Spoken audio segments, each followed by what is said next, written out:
The mountain rancher rejected every bride, until the woman everyone mocked saved his mother. By sunrise, every woman in Millstone Ridge knew that Warren Blackwood was looking for a wife, and by noon, every one of them knew he was not looking for beauty. He stood outside the general store with his dark hat pulled low, his heavy coat dusted white from the mountain trail, and a scar running from the corner of his left eye down toward his jaw. The scar made his face look harder than it was, but no one in town cared about what was beneath it. They only saw a man who owned 500 acres of pine, cattle, and copper ground above Mercy Pass. A man like that should have had women lining up because of his land. And he did. One by one, they came forward in their clean dresses, their curled hair, their ribboned gloves, and their careful smiles. Warren looked at each of them the same way a storm looks at a window, not angry yet but close. Can you lift a water pail with one hand while holding a fevered woman steady with the other? He asked the first. The girl blinked. I beg your pardon. Can you stay awake through 2 nights of coughing and still have sense enough to boil medicine before dawn? Her smile failed. Next, Warren said. A murmur passed through the crowd. The second girl tried harder. She said she was patient, gentle, and raised proper. Warren asked if she knew how to clean a wound when the flesh had turned hot and sour under the bandage. She covered her mouth and stepped back. The third said she could learn anything for the right husband. Warren asked if she had ever sat beside a woman losing her sight and told her not to be afraid when she herself was scared to death. The girl began to cry. Next, Warren said again. By the time Lillian Voss stepped forward, the whole street had gone quiet. Lillian was the mayor's niece and the prettiest woman for 3 counties. She wore a pale green dress that made every other woman look plain, and she walked like she expected boards to soften beneath her feet. Warren, she said, sweet as sugar left too long in the sun, you are making a fool of yourself. His eyes stayed cold. Ami. You do not need some rough nurse from a barnyard. You need a wife who can bring grace to that lonely house of yours. A woman who can give you respect. Warren looked at her gloved hands. Can you grind willow bark? Can you make a warm poultice? Can you hold my mother when the pain makes her forget who I am? Lillian's smile tightened. That is what doctors are for. Something in Warren's face changed then. Not much, just enough for the people nearest him to step back. The doctor says my mother will be blind before the first winter snow, he said. He says there is nothing more to do. Then why shame every decent woman in town? Because I do not need a pretty thing to sit by my fire. His voice dropped. I need someone strong enough to help my mother live. Lillian's cheeks flushed red. You will die alone on that mountain, Warren Blackwood. He took his reins from the hitching post. You and that half-blind old woman, she added, loud enough for all to hear. No woman with pride would live with a scarred brute. Warren stopped. For a moment the street held its breath. Then he mounted his horse and looked down at her. I have lived with scars longer than you have lived with mirrors, he said. The scars are more honest. He rode out of town without looking back. No one noticed Mara Bell standing in the narrow shade beside the feed store. No one ever noticed Mara unless they wanted a floor scrubbed, a dress mended, or a heavy crate moved. She was 27, broad-shouldered, round-faced, and stronger than most men who laughed at her. Since childhood, the town had called her cruel names because of her size. Wagon Girl, Heavy Mara, Big Bell. Words tossed like stones by people too small to carry kindness. She held a basket of laundry against her hip and watched Warren disappear into the dust. She did not think about his land. She did not think about his scar. She thought about his mother, blind before the first winter snow. The words stayed with her through the rest of the day. They followed her as she washed sheets behind Mrs. Alder's boarding house. They followed her while 2 girls by the fence whispered and giggled. Maybe Mara should go up there, one said. Blackwood asked for strength, didn't he? The other laughed. He asked for strength, not a whole wagon. Mara pinned a wet sheet to the line. Her hands did not shake. They used to shake when people spoke that way. At 12 they had trembled. At 16 they had clenched. Now they simply worked. Clothespin sheet line, clothespin sheet line. By sunset her back ached and her palms were raw from lye soap. Mrs. Alder paid her half wages and told her not to eat any leftover biscuits from the kitchen. "You already take up enough," the woman said. Mara walked home by the alley road. Her home was a room behind her late father's shuttered tack shop. One cot, one iron stove, one cracked mirror she kept turned toward the wall. She lit a lamp, washed her hands, and pulled a small cedar box from beneath the floorboard under her bed. Inside was her mother's healing book. Evelyn Bell had known roots, fever plants, smoke cures, and mountain medicine. Before she died, she had taught Mara that the body spoke in heat, color, swelling, breath, and pain. Doctors in town had called Evelyn strange, but they came to her in secret when their own children burned with fever. Mara opened the book to a marked page. Eye fever, swelling, darkness coming slowly, pain behind the brow. Use golden seal root, honey, clean linen, and warm water. Draw out heat. Ease the nerve, treat before the darkness settles. Mara read the lines 3 times, then she closed her eyes. 2 days ago, while cleaning the doctor's back office, she had heard Dr. Harlan speak with Mayor Voss in low voices. "The Blackwood woman is failing," the doctor had said. "A few more weeks and Warren will have no choice. He cannot manage land, cattle, and a blind mother alone." "And then he sells Mercy Pass," the mayor had answered. "Cheaply," the doctor said. Mara had kept scrubbing. She had not moved. Invisible women heard many things. Now she sat in the lamplight with her mother's book pressed to her chest and fear crawling up her throat. Mercy Pass was 4 hours into the mountains. Warren Blackwood had refused every woman in town. What would he do when the woman everyone mocked knocked on his door and claimed she could save his mother? Mara stood, then sat again, then stood once more. By midnight she had packed clean linen, honey, dried root, a small jar of salve, and her mother's book into a saddlebag. Outside, her old mule Amos blinked at her like he had seen foolishness before and expected no better tonight. "I know," Mara whispered, tying the rope. "But his mother is running out of light." The town slept as she left. No one saw the big woman on the old mule take the mountain road. No one saw her ride toward the house of the man who had rejected every bride. And no one knew that before dawn, Warren Blackwood would open his door, see Mara Bell standing there with mud on her dress and medicine in her hands, and make the worst mistake of his life. Mara Bell reached Warren Blackwood's cabin just as the morning sky turned pale over Mercy Pass. The last mile had taken the strength out of her bones. The trail twisted through tall pines and broken stone, and Amos, her old mule, had stopped twice as if he had decided death in the woods was better than one more climb. Mara had walked beside him for the steepest stretch, one hand on his rope, the other pressed against her aching side. Her boots were wet from crossing a narrow creek. Her dress was torn near the hem. Mud clung to her skirt and dried stiff in the cold air. The saddlebag bumped against her hip, heavy with jars, folded cloth, and the small book that held everything her mother had left behind. But when she saw the cabin, she forgot her pain. It stood against the mountain like a thing built to survive grief. Thick logs, stone chimney, split-rail fence, a barn with one door hanging slightly crooked. Cattle moved like dark shadows in the lower pasture, their breath rising in the cold. Smoke came from the chimney, but it did not look peaceful. It looked desperate. Mara tied Amos to the fence and stood still for a moment, listening. Somewhere inside the cabin, a woman cried out, not loudly, not long, just one broken sound, thin and frightened as if the darkness itself had touched her face. Mara's fingers tightened around the saddlebag strap. She walked to the door and knocked. For a few seconds nothing happened. Then boots struck the floor inside. Heavy boots, fast. The door opened so sharply that the cold air seemed to jump back. Warren Blackwood filled the doorway. He looked larger up close than he had in town. His shirt sleeves were rolled to the elbows, his hair was loose across his forehead, and there was a tired wildness in his eyes. The scar on his face pulled tight when he saw her.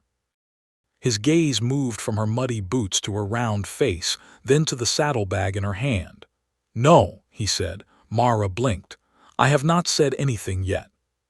"You do not have to." His voice was low and rough. "If the town sent you to laugh, you can carry the laugh back down the mountain." "No one sent me." "Then go home." "I came for your mother." The words settled between them. Behind him from the back room came the sound of restless movement, cloth scraping, a weak voice calling, "Warren, is someone there?" His jaw tightened. "Nobody, Ma," he called without looking away from Mara. The word struck her harder than she expected. Nobody. She had heard it all her life, even when people did not say it. Nobody worth asking. Nobody worth defending. Nobody worth seeing. But she had not climbed Mercy Pass before daylight to turn back because one wounded man looked at her with suspicion. Mara lifted her chin. "Your mother's eyes are not dying the way Dr. Harlan said." Warren went still. "What did you say?" "I said the doctor is wrong." "You know that from standing on my porch." "I know it from what I heard in his office." His hand closed around the edge of the door. "Careful." "I clean his floors. I empty his bins. I wash the medicine stains from his shelves. Men like him talk when they think the woman with the mop has no ears." Warren's eyes narrowed. "What did you hear?" Mara swallowed. The cold had gotten into her throat, but fear had gotten there first. "I heard him tell Mayor Voss that your mother would be blind soon. I heard him say you would not be able to run land and cattle while caring for her. I heard the mayor say you would sell Mercy Pass cheap when you had no choice." For the first time, Warren's anger shifted. It did not leave. It turned inward, deeper, darker. "You are lying." "I wish I were." His mouth hardened. "Why would you care?" Mara looked past him into the shadowed cabin. The smell reached her then, faint but unmistakable, fever heat, old bandages, infection trapped under cloth. "Because she is suffering," Mara said, "and because I think I can help." Warren laughed once, but there was no humor in it. "You." The single word opened something old inside her. For a moment she saw herself as the town saw her, too large for doorways, too plain for dances. Strong enough to carry wash water but never gentle enough to be loved. A woman built for work, not hope. Her face warmed, but she did not look away. "My mother was a healer," Mara said. "She treated eye fever before. I have her book and her remedies. If the nerve is not fully gone, there may still be light left to save." "Mountain roots and women's tales," Warren muttered. "Maybe, but your doctor's fine medicine is not saving her." His eyes flashed. "Do not speak like you know my mother." "I do not, but I know the smell of infection. I know what swelling does when it presses too long. And I know your doctor is waiting for her darkness to break you." Warren stepped forward, blocking the door completely. "My mother is not your chance to prove yourself." Mara's chest tightened. "That is not why I came." "Then why?" The answer rose before she could stop it. "Because years ago, when I was a girl, your mother found me crying behind the church after some boys pushed me into the mud. Everyone else walked past. She did not. She knelt, cleaned my face with her own handkerchief, and told me that big things were not shameful. She said mountains were big and men crossed oceans to reach them." Warren's face changed, but only a little. Mara held the saddlebag closer. "I never forgot." From the back room came another cry. This one was sharper. "Warren," his mother called, panic breaking through her weak voice. "The window is gone. I cannot see the window." Warren turned so fast his shoulder hit the doorframe. "Ma." "I cannot see the light. Warren, where are you?" He disappeared inside, leaving the door half open. Mara stood on the porch, trembling from cold, fear, and the terrible ache of almost being allowed in. She heard him speaking low, trying to calm his mother. She heard the scrape of a chair. She heard the old woman breathing too fast, like someone falling in a dream. Mara took one step back. Then Ruth Blackwood cried, "I cannot see my son."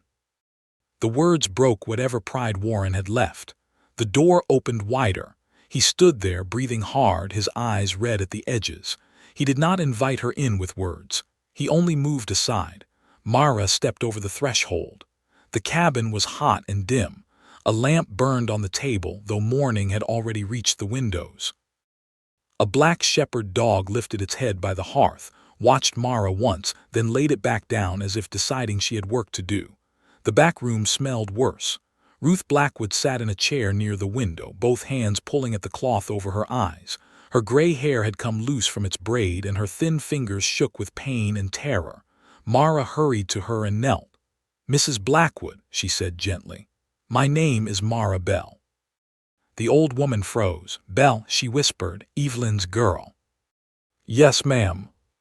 Ruth's hand reached through the air. Mara took it and guided it to her own cheek.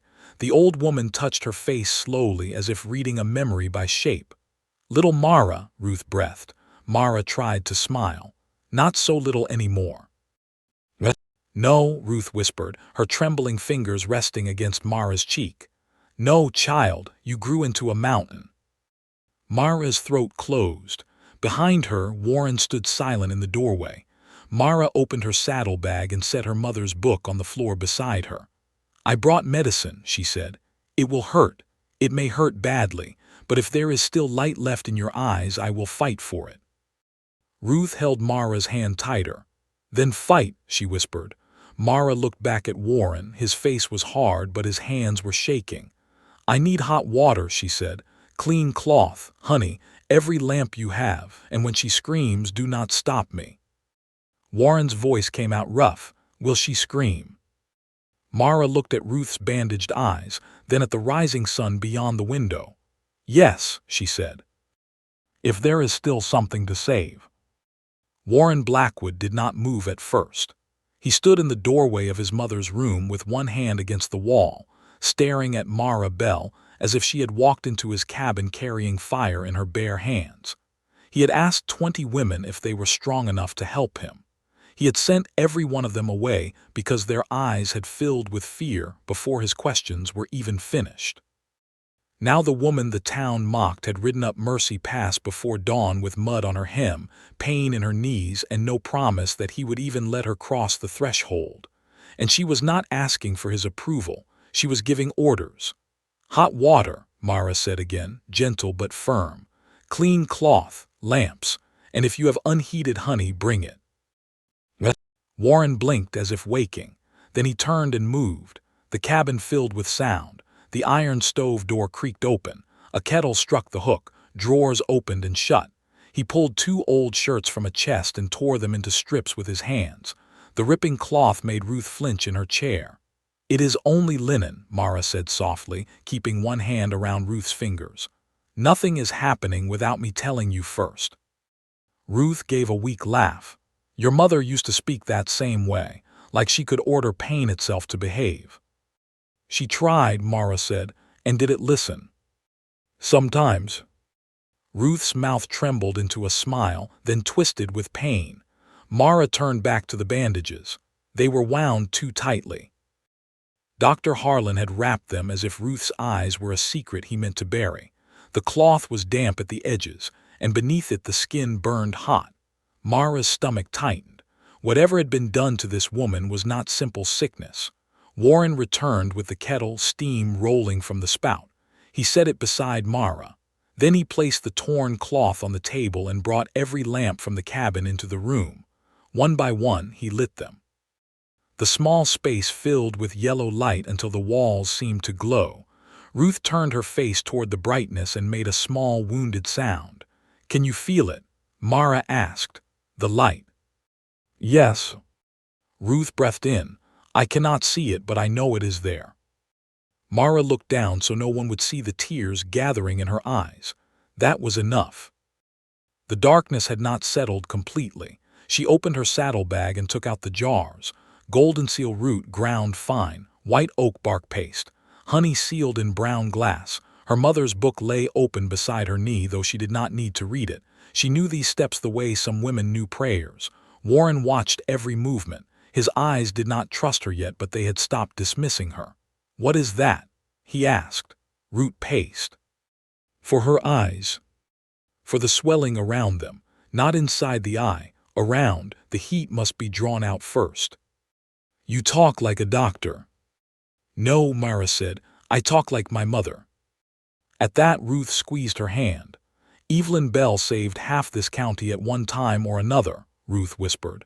"They just never said it in church."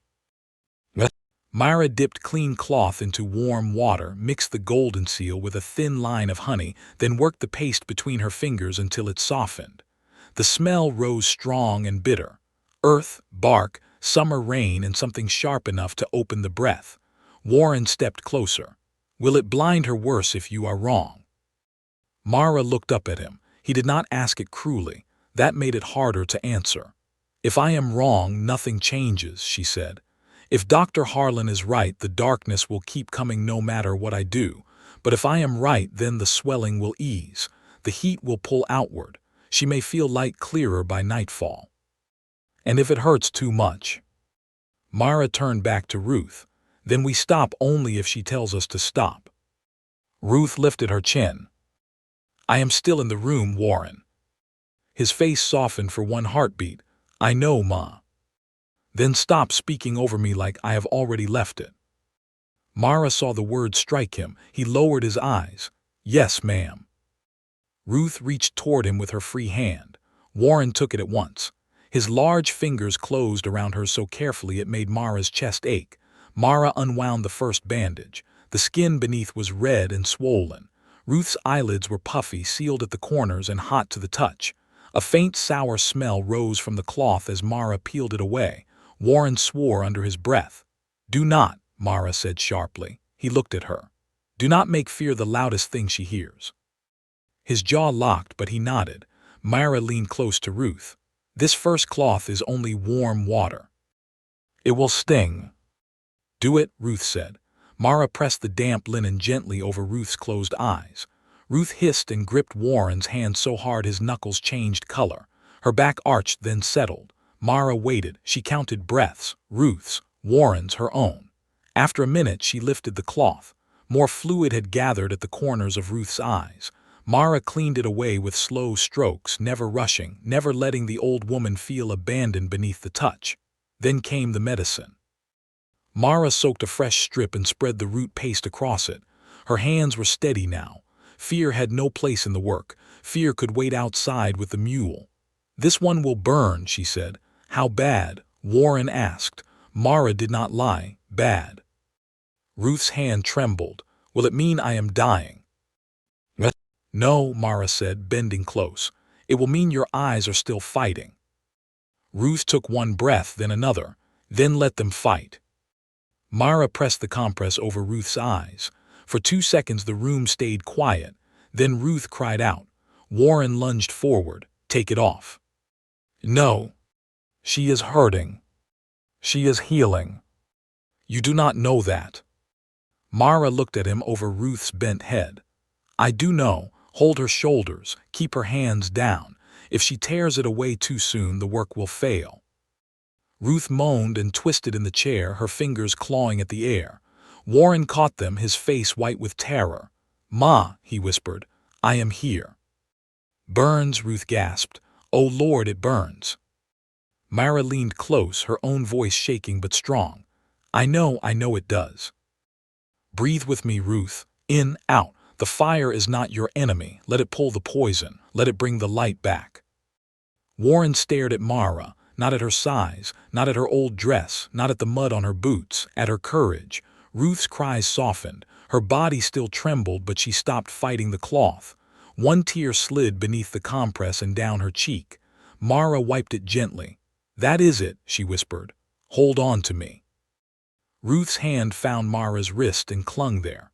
"I am holding," Ruth breathed. Outside, Amos brayed once from the fence, long and mournful. Inside the cabin, no one laughed. Warren lowered himself beside his mother's chair, still holding her hand. His voice was rough when he spoke. "If this works, Miss Bell, I owe you more than I can pay." Mara did not look away from the compress. "Then pay me by not giving up before it does." The lamps flickered around them. The mountain wind moved against the cabin walls. Ruth Blackwood sat between pain and hope, with Warren on one side and Mara on the other. And slowly, beneath the bitter smell of root and honey, the dark stain on the cloth began to change.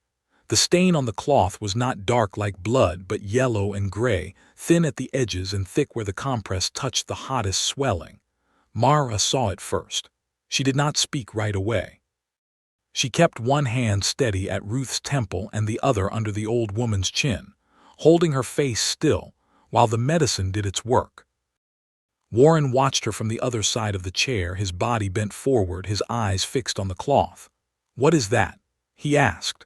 Mara lifted the corner of the compress just enough to see beneath it. Ruth's eyelids were still red, still swollen, but the angry shine had dulled.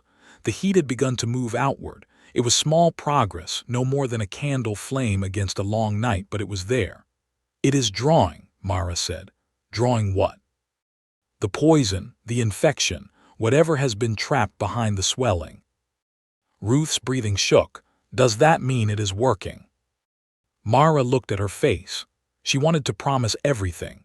She wanted to say that Ruth would see the mountain again, see Warren's scar, see the sun lay gold across the pasture. But her mother had always told her that false hope was just another kind of cruelty. "It means your body has answered," Mara said. "That is the first good sign." Warren closed his eyes for a moment. His hand still held Ruth's, and his thumb moved once across her knuckles. The gesture was so small Mara almost missed it. A rough man, a scarred man, a man the whole town feared, touching his mother's hand as if it were made of glass. The sight softened something in Mara, and that frightened her more than the mountain trail. She could fight insults. She could fight work. She could fight hunger, cold, and tired bones. She did not know how to fight kindness when it came from someone she had expected to be cruel. Ruth began to tremble again, and Mara leaned close. "Stay with my voice," Mara whispered. "Do not follow the pain, follow me." "I hear you," Ruth said. "You are in your chair. Warren is beside you. The lamps are lit. Morning is at the window. You are not alone." Ruth's mouth trembled. "Say that again." "You are not alone." The old woman breathed out, long and broken. Warren looked at Mara then, and there was something in his eyes she had not seen before. Not trust, not yet, but the first weak shape of it, like light behind thick cloth. The first treatment lasted nearly an hour. By the time Mara removed the compress, Ruth was too tired to lift her head. Her hair was damp at the temples, her hands limp in Warren's grip. Mara cleaned the skin around her eyes with warm water, then placed a softer cloth over them. "No more medicine until noon," Mara said. "Let her sleep." Warren looked down at his mother. "Ma." Ruth's voice came thin. "I am here." "Pain?" "Yes." His jaw tightened. "But different," Ruth added. "Not stabbing now, more like heat leaving." Mara bowed her head in relief. Warren saw it. "You expected worse," he said. "I feared worse." "That is not the same thing." "No," she said, "it is not." Ruth's fingers moved weakly until they found Mara's sleeve. "Do not go." The words took Mara by surprise. She had been told to leave many rooms in her life. Kitchens, parlors, church socials, storefronts when better customers came in. But no one had ever held her sleeve and asked her not to go. "I will stay until the next treatment," she said. Ruth's grip tightened. "Stay until I can see your face again." Mara swallowed. "All right." Warren helped his mother from the chair to the bed. He moved with the awkward care of a man used to lifting sacks of grain, not fragile people. Twice, Ruth winced, and twice his face filled with guilt.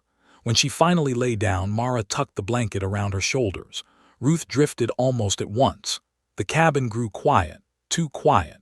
Mara gathered the used cloths and carried them to the kitchen. Her knees were stiff from kneeling. The torn place on her dress had dried against the scrape on her leg. She had not eaten since the afternoon before, and the room tilted a little when she stood too fast. She gripped the edge of the table. Warren noticed. "Sit." "I am fine." "You are swaying." "I said I am fine." "And I heard you lie." Mara looked up, startled by the sharpness of his voice. He crossed the room, pulled a chair out with his boot, and pointed to it. "Sit down before you fall on my floor and make me feel worse than I already do." She should have been offended. Instead, the plain worry beneath his roughness touched something tired inside her. She sat. Warren went to the stove. He poured coffee into a tin cup, cut a wedge of cornbread, and set both in front of her. Then he added a strip of cold bacon from a plate near the fire. Eat.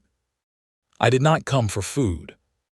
No, you came 4 hours up a mountain on a mule to save a woman who is not kin to you.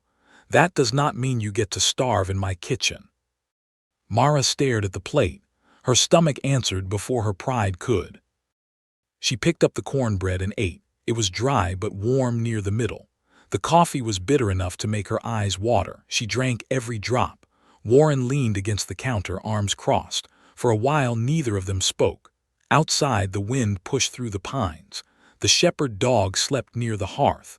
Somewhere in the barn, a horse knocked its hoof against wood. At last Warren said, "Why did you not tell anyone what you heard in the doctor's office?" Myra kept her eyes on the cup. Who would believe me? I might have. No, she said quietly. Yesterday morning you would not have. The truth sat between them. Warren did not argue. Mara looked toward Ruth's room. Men like Mayor Voss choose people carefully. They speak in front of those they think do not matter. His eyes darkened. And you think you do not matter? Myra gave a small, humorless smile. I think Millstone Ridge decided that a long time ago. That is not what I asked. She looked at him then. The question was too direct, too close. I think, she said slowly, that a woman learns to live inside the space people leave for her. Mine has always been behind the wash line beside the mop bucket near the back door. Warren's face changed. The scar stayed hard, but his eyes did not. And yet you came through my front door. You opened it. After I tried to close it. Yes. Why did you not leave? Mara touched the edge of her mother's book where it lay beside the saddlebag. Because your mother once stopped for me when everyone else kept walking. Warren looked toward the bedroom, and for a moment the years seemed to fall from his face. He was not the hard mountain rancher then. He was only a son who knew he had almost shut the door on the one person brave enough to help. I was wrong, he said. The words were low. Mara almost missed them. When she did not answer, he looked back at her. On the porch, I was wrong. She held the cup in both hands. You were afraid. That does not excuse it. No, she said, but I understand it. Warren studied her like she was a trail he had mistaken in the dark and was now trying to read by daylight. Before he could speak again, Ruth cried out from the back room. Both of them moved at once. Ruth was sitting up, one hand pressed over the soft cloth on her eyes, her breath coming fast. Myra, she called. Myra, come here. Myra reached her first. I am here. Ruth turned her bandaged face toward the window.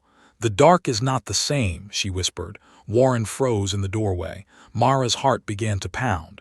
What do you mean? She asked. Ruth lifted one trembling hand and pointed toward the wall where the window stood. I cannot see it, she said. Not yet, but I can tell where it is. Mara slowly turned and looked at Warren. His face had gone still. Ruth began to cry, but this time there was wonder in it. The light is there, she whispered. I know where the light is. Myra took her hand and pressed it gently between both of hers. Warren stepped closer, and for the first time since she had arrived, all the hardness left his voice. Ma. Ruth smiled through her tears. I think, she whispered, I think the girl brought morning back with her. Mara bowed her head, but she could not hide the tears that slipped down her cheeks. Then a sharp crack split the quiet outside. A rifle shot. The shepherd dog jumped to its feet, snarling. Warren grabbed the rifle from above the mantel and rushed to the window. Mara stood, her heart climbing into her throat. Down by the lower pasture, one of Warren's cattle staggered near the water trough, dropped to its knees, and fell hard into the dirt. Warren's face turned cold. Another cow bawled, low and frightened. Mara looked from the window to Ruth, then back to Warren. He spoke without turning around. Someone came up my mountain while we were inside. His hand tightened around the rifle, and they just made their first move. For one breath, nobody moved. The sound of the rifle shot still seemed to hang in the cabin, trapped between the walls with the smell of smoke, root medicine, and fear. Ruth sat upright in bed, one hand pressed against the cloth over her eyes. Mara stood beside her, heart beating so hard she felt it in her throat. Warren stood at the window with his rifle in both hands, his shoulders drawn tight as iron. Outside, the fallen cow kicked once in the dirt. Then it went still. Warren moved first. "Stay here." He crossed the room fast, grabbed his coat from the peg, and opened the front door before Mara could answer. Cold morning air rushed into the cabin. The shepherd dog bolted out beside him, barking low and deep. Mara went to the window. Warren ran down the slope toward the lower pasture, rifle ready, eyes scanning the trees. The pasture gate was open. It had not been opened before. She remembered seeing it latched when she tied Amos near the fence. Whoever had come up the mountain had not just fired a shot. They had wanted Warren to know they could reach him. Ruth's voice trembled behind her. "What happened?" Mara turned back at once. One of the cattle fell near the trough. "Shot? I do not know." Ruth gripped the blanket. "Warren will go after whoever did it." "Yes," Mara said quietly, "he might." "Then stop him." The old woman's words carried more strength than her body had left. Mara looked toward the window again. Warren had reached the trough. He knelt beside the cow, touched its neck, then looked toward the tree line. Even from the cabin, Mara could see the anger in the way he held himself. "I do not know if he will listen to me," she said. "Make him listen." Mara reached for her shawl. Ruth caught her wrist. Her fingers were thin, but her grip was firm. "Child," Ruth said, "men like my son are easy to lead into danger because they think pain is proof they are alive. Do not let him mistake rage for duty." Mara swallowed. "I will try." "Do more than try." Mara took the rifle from above the small kitchen shelf, the older one Warren had not carried. It was heavy, familiar enough from her father's lessons years ago. She checked it with quick hands. Loaded. Then she stepped outside. The mountain air struck her face. The morning had brightened, but the sun had not yet climbed above the pines. Frost silvered the grass near the fence posts. Amos watched from the yard, ears high and nervous. Mara walked down toward the pasture, each step careful. Her torn leg stung under her dress. The wet ground pulled at her boots. Warren did not turn when she came near. "I told you to stay inside." "I heard you. And I came anyway." He stood over the dead cow. There was no wound she could see, no blood, no broken skin. The animal's mouth was wet with foam and its eyes were glassy. Mara's stomach sank. "It was not the shot," she said. "No," Warren's voice was flat. "The shot was to bring me out." He walked to the trough and bent over it. He dipped 2 fingers into the water, smelled them, and his face changed. Mara saw the change and knew. Poison. Something bitter. His jaw worked. Maybe enough to kill more if I had not come down. Mara looked at the water. A thin film moved across the surface. Not much, just enough to catch the pale light. "Do not touch it again." Warren's eyes went to the trees. "Whoever did this is close. Or was. I can track him. You can also get shot from those pines." He turned on her. "This is my land. And Ruth is in that cabin." The words hit him harder than if she had shouted. "She needs you alive," Mara said. "Not brave, not furious, alive." Warren looked back toward the cabin. The windows glowed faintly from the lamps inside. Behind one of them, his mother waited in darkness that had only just begun to lift. His grip tightened on the rifle. "This is Voss," he said. "Maybe." "It is." "Then he wants exactly this." Warren's eyes cut back to her. Mara forced herself not to step away. "He wants you angry. He wants you riding into town with a rifle and murder in your face. Then the sheriff locks you up, the court calls you dangerous, and your mother is left alone. Mercy Pass becomes easier to take." His breathing was hard. "So I stand here and let him poison my stock." "No." "Then what?" "We save your mother first." "That is not enough." "It is the beginning." The wind moved through the grass. The cow lay between them, still and heavy. Mara could smell the poisoned water now, faint and sharp under the cold morning air. Warren stared at her like every word was a rope around his chest.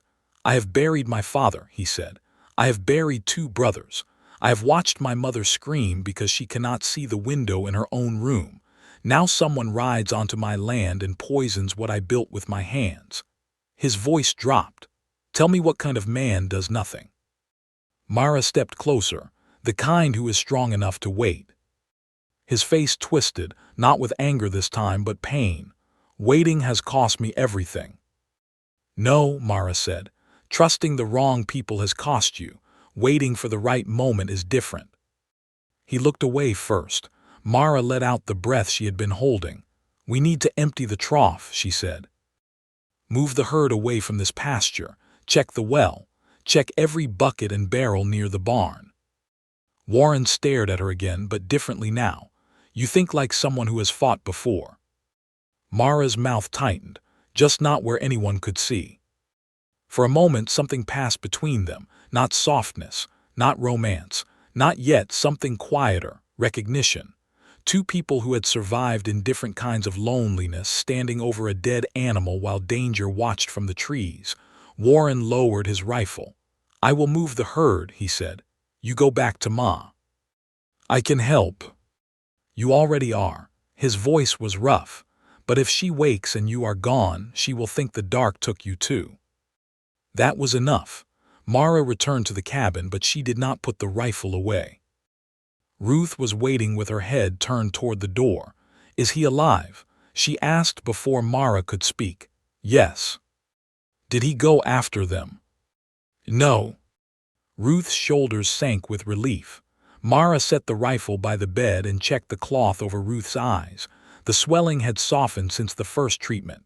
The skin was still tender, but the heat no longer rolled from it like a stove. "It was poison in the trough," Mara said. Ruth's face tightened. "Vas." "We do not know."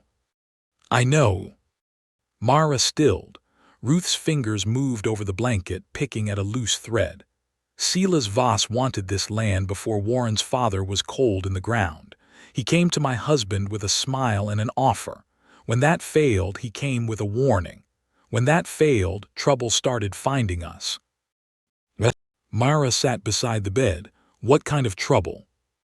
"Missing cattle, broken fence, a fire in the hay shed, nothing large enough to prove, just enough to wear a man down." Ruth's mouth trembled. "Then the mine accident took my 2 younger boys." Mara's breath caught. Warren had mentioned brothers only once in town years ago, and even then the whole street had gone quiet. People spoke of the Blackwood boys like a door that should stay shut. Ruth turned her face toward Mara's voice. "The support beams were bad," she said. "My husband said so before he died. He warned the mine owner, but repairs cost money, and poor men's sons were cheaper than good timber." Mara's hand slowly folded in her lap. "Was Mayor Voss involved?" "Not mayor then, just rich enough to get richer." Ruth's voice hardened.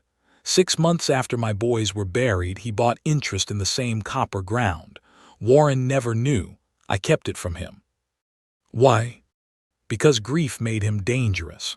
Ruth's lips pressed together. "And because I had already lost 2 sons. I would not lose the last one to a rope." The cabin seemed to grow colder. Mara looked toward the window. Warren was at the pasture gate, driving the cattle away from the trough with wide swings of his hat. He looked like a man made of force. But force, Mara knew, could be turned against itself. "Dr. Harlan and Voss are working together," she said. "Yes." "You are certain?" "I was his teacher," Ruth said. "Silas Voss lied even as a boy. He always smiled before he stole." Mara almost smiled despite herself. Then Ruth reached for her hand. "You must be careful, child. I am not the one he wants. That makes you more dangerous to him, not less. Warren is expected to fight. You are not. Men like Voss do not fear fists as much as they fear a quiet woman who hears too much." Mara looked down at their joined hands. Ruth's fingers were warm now, not fever hot. That at least gave her hope. "I have been quiet all my life," Mara said. Maybe that was training. The words settled deep. Outside, Warren shouted to the herd. The shepherd dog barked. The mountain answered with a slow echo, and for a while the cabin felt held between danger and healing. Mara prepared the noon treatment with steadier hands. The second compress was stronger, more golden seal, a darker steep of oak bark. Honey to soften the burn. She did not tell Ruth how much it might hurt until the mixture was ready. Ruth heard the truth anyway.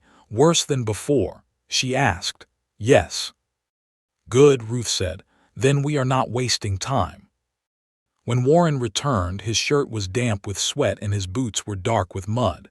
His hands had been washed, but the smell of poisoned trough water still seemed to cling to him. Well is clean, he said. Barrels are clean. South pasture has fresh water from the creek. I buried the cow deep. Mara looked at his face. Any tracks? One horse, maybe two. They came from the old logging cut. Can someone reach the cabin that way? Yes, his mouth hardened. If they know the mountain. Ruth turned her bandaged face toward him. Sela's knows enough. Warren froze. Mara wished Ruth had waited, but Ruth Blackwood had waited for years and waiting had turned to poison in too many places. What does that mean? Warren asked. Ruth's hand tightened around the blanket. Not now, Mara said softly. She needs strength for the treatment. Warren did not look at Mara. His eyes stayed on his mother. Ma. Ruth's voice was quiet. There are things I should have told you. The room changed. Mara felt it at once. The air tightened. The old grief under Warren's skin woke like a sleeping animal. What things? Ruth swallowed. About your brothers. Warren took one slow step closer. What about them? Mara stood between the bed and the chair, the warm compress in her hands, knowing the medicine was cooling, knowing the truth had just opened its eyes in the room. Ruth reached for Warren, but he did not move close enough for her to touch. The mine did not simply fall, she whispered. Warren's face went pale beneath the scar. Outside, the wind struck the cabin wall hard enough to rattle the window. Mara held the compress and watched Warren Blackwood's whole body go still. What, he said, each word low and dangerous, did you just say? Ruth Blackwood did not answer at once. Her face turned toward Warren's voice, but her eyes were still covered with the warm cloth Mara had not yet replaced with medicine. Her fingers moved over the blanket like they were searching for a seam in the past, something she could pull loose without tearing the whole thing apart. Warren stood at the foot of the bed. He looked as if every breath had become a fight. Mara held the fresh compress in both hands. The heat from it soaked into her palms. She knew the treatment had to be done soon. If the mixture cooled too much, it would not draw the way it should. But no medicine in that cabin could stop what had just begun. What did you mean? Warren asked. Ruth swallowed. I should have told you years ago. His jaw tightened. Then tell me now. Mara stepped closer to the bed. Ruth, the compress. No, Warren said. The word cut through the room. Mara looked at him. Her eyes need. I need the truth. Ruth lifted one trembling hand. Do not speak to her that way. Warren's face changed at his mother's tone, but the anger did not leave him. It only shook. I buried Daniel and Peter, he said. I lowered them into the ground myself. If there was truth left out of that grave, I had a right to know it. Ruth flinched as if he had struck her. Mara saw it and quietly set the compress back in the bowl to keep it warm. Then she moved beside Ruth, not in front of her, not shielding her from Warren, only close enough that the old woman would not have to face the memory alone. Ruth found Mara's sleeve and held on. The mine beams were rotten, Ruth whispered. Your father knew before he died. He told the owner those lower supports would not hold through spring rains. The owner promised repairs. Warren's eyes darkened. They were never repaired. No. Who owned the mine then? Gideon Pike. Warren looked away, his mouth twisting with bitter recognition. Pike sold and left Texas. 6 months after the cave-in. To Voss. Ruth went silent. That silence was answer enough. Warren stepped back as if the floor had shifted under him. Mara heard the wind outside and the low sound of cattle far below, ordinary sounds, terrible sounds because they went on while a man's past split open. Voss bought the copper interest after my brothers died, Warren said. Ruth closed her eyes beneath the cloth. Yes. And you knew. I learned after the papers were signed. But you knew. Yes. His voice dropped. Why did you not tell me? Ruth's fingers tightened on Mara's sleeve until the cloth pinched her skin. Because you were 23 years old and already half mad with grief, Ruth said. Because you walked around with your father's pistol in your coat and your brother's blood on your boots. Because if I had told you Silas Voss profited from that mine, you would have ridden into town and killed him. Warren did not deny it. His silence was dark enough. And then what? Ruth asked, her own voice breaking. I would have put my last son in the ground too, or watched him hang in the courthouse yard. I chose silence because I thought it would keep you alive. Warren laughed once, a hard, empty sound. Alive. He touched the scar running along his face. I have been walking around dead for 12 years, Ma. Ruth's mouth trembled. I know. No, he said, you do not. Mara felt the words land in the room like stones. She saw Ruth's hand loosen from her sleeve. She saw Warren's eyes fill with the kind of pain that had nowhere to go except outward.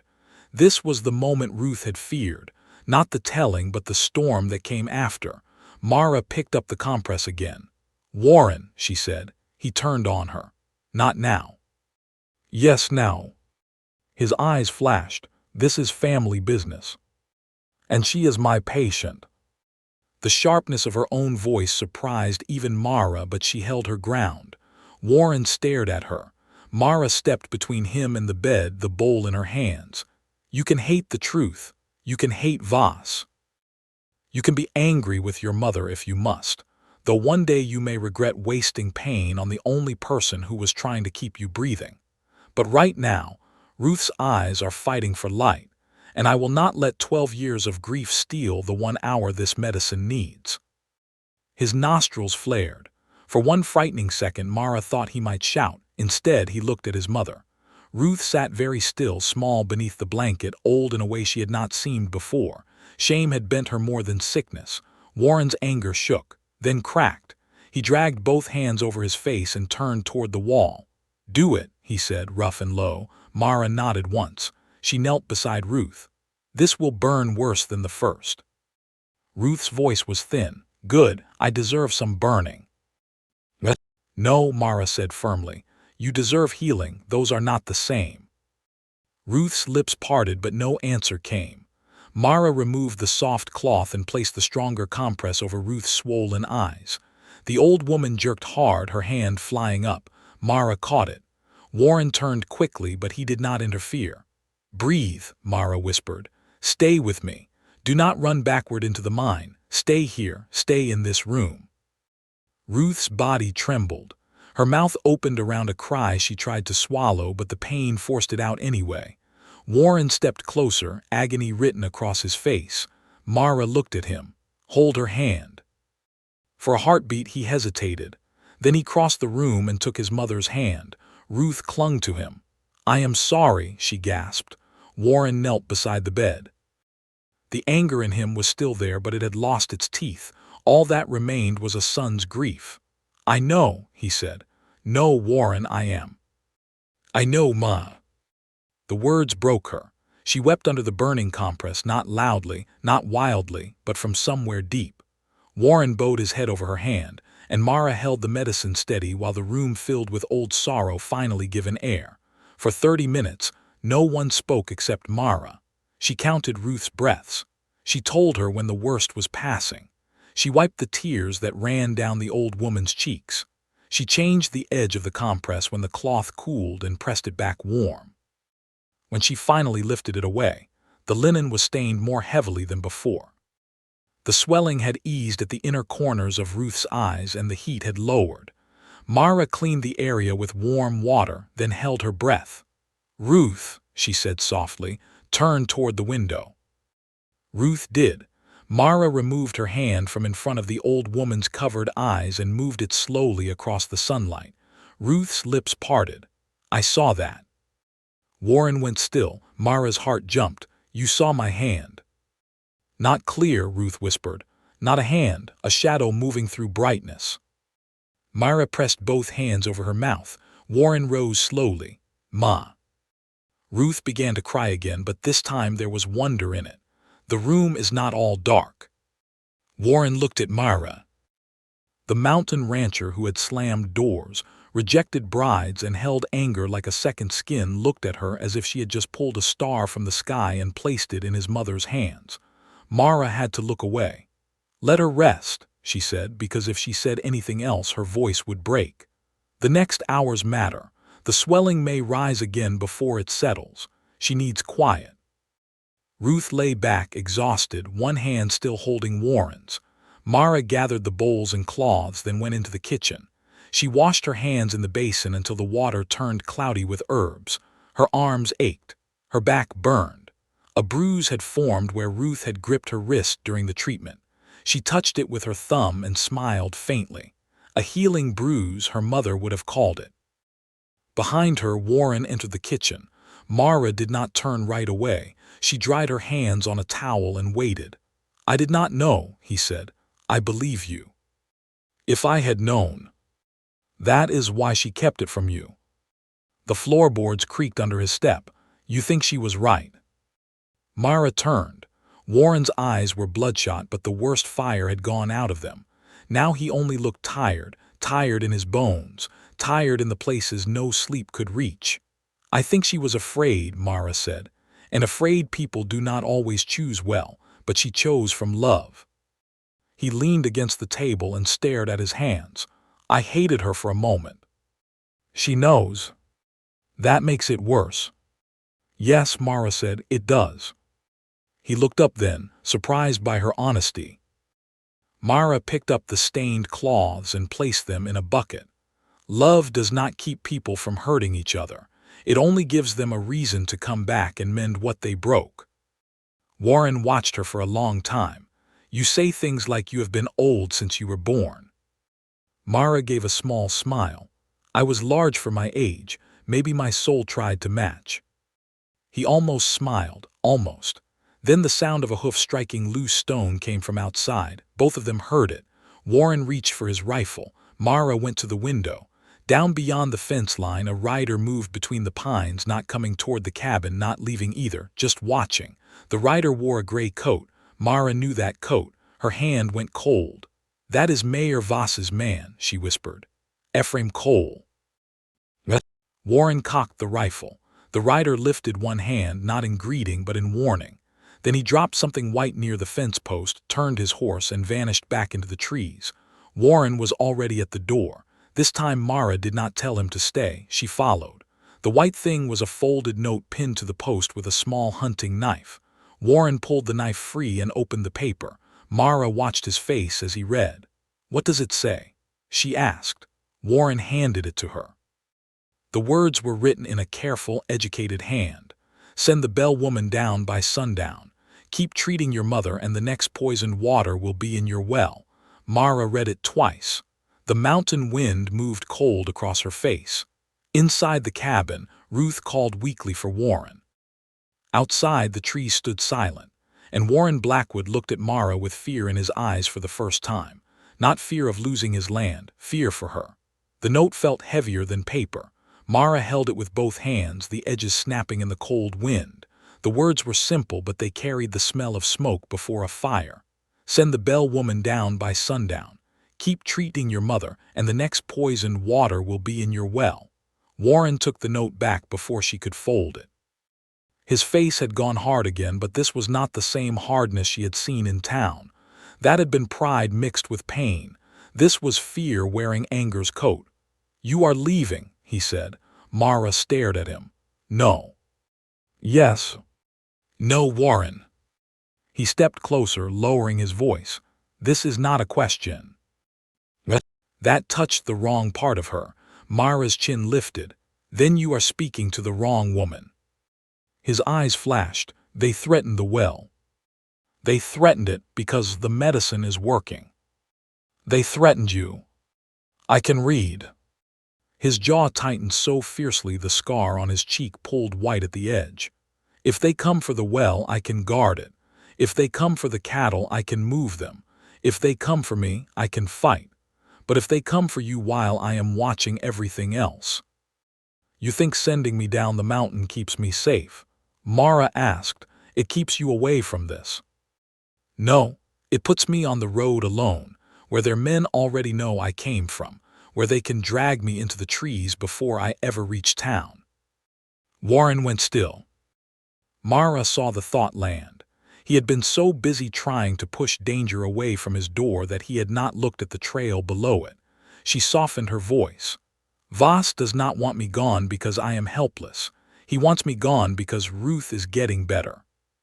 At the sound of his mother's name, Warren looked toward the cabin. Mara followed his gaze. Through the window, the lamplight glowed warm against the morning. Ruth was inside, weak but seeing shadows again. That small miracle had frightened the men who had counted on darkness. Warren crushed the note in his fist. I should have ridden into town yesterday and settled this. No, Mara said, that would have settled nothing. It would have settled Voss. And then what? Dr. Harlan continues his story. The sheriff calls you unstable. The mayor becomes a dead victim instead of a living liar. Your mother loses you. Mercy Pass gets sold through court order. And I go back to scrubbing floors knowing I helped you lose everything. Warren turned away, breathing hard. For a long moment, only the wind spoke. Then he said, You talk like there is a way through this. There has to be. That is not the same thing. No, she admitted, but it is where we start. Inside the cabin, Ruth called his name. Warren tucked the note into his coat and turned. Mara followed him in, carrying the empty bowl from the last treatment without remembering she had picked it up. Ruth sat propped against pillows, her bandage loosened enough that a small line of light could pass beneath it. Her face was pale from pain, but her voice was awake. What did they leave? Warren stopped. Nothing for you to worry over. Ruth's mouth tightened. I was married to your father for 34 years and raised 3 sons. Do not insult me with soft lies. Mara set the bowl on the table. Warren looked at her as if asking for help. Mara almost laughed. The man who had faced down storms, wolves, and a town full of gossip looked helpless before his mother's truth. They threatened the well, Mara said. Ruth's hand went still on the blanket. And me, Mara added, because hiding half the truth was still hiding. Ruth turned her bandaged face toward Warren. You told her to leave. Warren said nothing. Of course you did, Ruth muttered. Blackwood men would rather throw their own hearts off a cliff than admit they are afraid. Mara pressed her lips together. Warren gave his mother a wounded look. Ma. Do not ma me. You get that from your father, and it nearly made me bald before I turned 40. Despite everything, a small sound escaped Mara, not quite a laugh but close. Warren looked at her. The corner of Ruth's mouth lifted. Good, she still knows how. Then her expression grew serious again. Mara is right to stay. Voss wants her gone because she is the first person in this cabin he did not plan for. Warren paced once across the room. Then I need help. Mara looked up. The words seemed to cost him more than anger ever had. I cannot guard the well, the barn, the pasture, this cabin, and both of you by myself, he said. If they come from the logging cut again, I may not see them until they are at the door. Ruth nodded. Go to Jonah Reed. The blacksmith. He hated Silas Voss before you were born. He drinks too much. He also still knows every honest man within 10 miles. Ruth reached for the cloth near her eyes. And go to Reverend Prout. Warren frowned. Prout will preach forgiveness. Good, Ruth said dryly. Then you can practice not shooting anyone while you listen. Mara crossed to the stove and poured hot water into the basin. You cannot go now. Her noon treatment must be done first, and the well must be guarded. Warren looked toward the door again, torn in half by duty. I can watch the well, Mara said. No. I can shoot. His eyes narrowed. My father taught me, she added. A tack maker's daughter learns more than stitching leather. Ruth gave a faint, approving hum. Evelyn said the girl had steady hands. Warren looked at the rifle over the mantel, then at Mara. If you see anyone, you do not warn them. You fire near enough to make them reconsider living. Mara raised one eyebrow. Is that your mountain way of trusting me? It is my mountain way of not fainting while I do. That time, Mara truly did smile. The noon treatment came hard. Ruth gripped Warren's hand and Mara's wrist as the stronger medicine burned through the last of the swelling. She did not scream like before, but she shook until the bed ropes creaked beneath her. Mara spoke softly the whole time, guiding her breath, counting, wiping tears, telling her that pain was a door and they were walking through it together. When the compress came away, Ruth blinked under Mara's careful hand. Do not force it, Mara whispered. Slowly. Ruth opened her eyes. They were red, wet, and clouded, but they moved toward the window. I see the light, she breathed. Warren made no sound. Mara held up 2 fingers close to Ruth's face. Can you see this? Ruth squinted. A shadow. That is enough for now. No, Ruth said, a tear slipping down her cheek. That is everything. Warren bowed his head. Mara saw his shoulders move once, only once, before he turned away. If this moment touched your heart, stay with Mara's journey, because sometimes the person everyone overlooks becomes the only light left in the room. By afternoon, the cabin had changed into a small fort. Mara sat near the back window with Warren's second rifle across her lap, watching the well and the tree line beyond it. Warren checked every barrel, latched the barn, moved Amos closer to the cabin and blocked the lower gate with a wagon. At dusk, he saddled his horse. I will ride to Jonah Reed first, he said. Then Reverend Prout, I will be back before midnight. Mara stood on the porch, rifle in hand. And if you are not? He looked at her for a long moment. Then you bolt the door, keep Ma away from the windows, and trust nobody wearing a smile. The words were practical, but his eyes were not. Ruth called from inside. And you come back alive, Warren Blackwood, or I will rise from this bed and haunt you myself. Yes, ma'am, he said. He swung into the saddle, but before he rode out, he looked down at Mara. You were right, he said. About what? Sending you away would not make me less afraid. Mara's fingers tightened on the rifle. What will? He looked toward the road, then back at her. Coming back and finding you still here. Then he rode into the darkening trees. Mara watched until the pines swallowed him whole. Behind her, Ruth rested in the cabin with wounded eyes beginning to see. Before her, the well stood quiet in the last gold of evening. And somewhere below Mercy Pass, men who feared the truth were deciding how far they would go to bury it.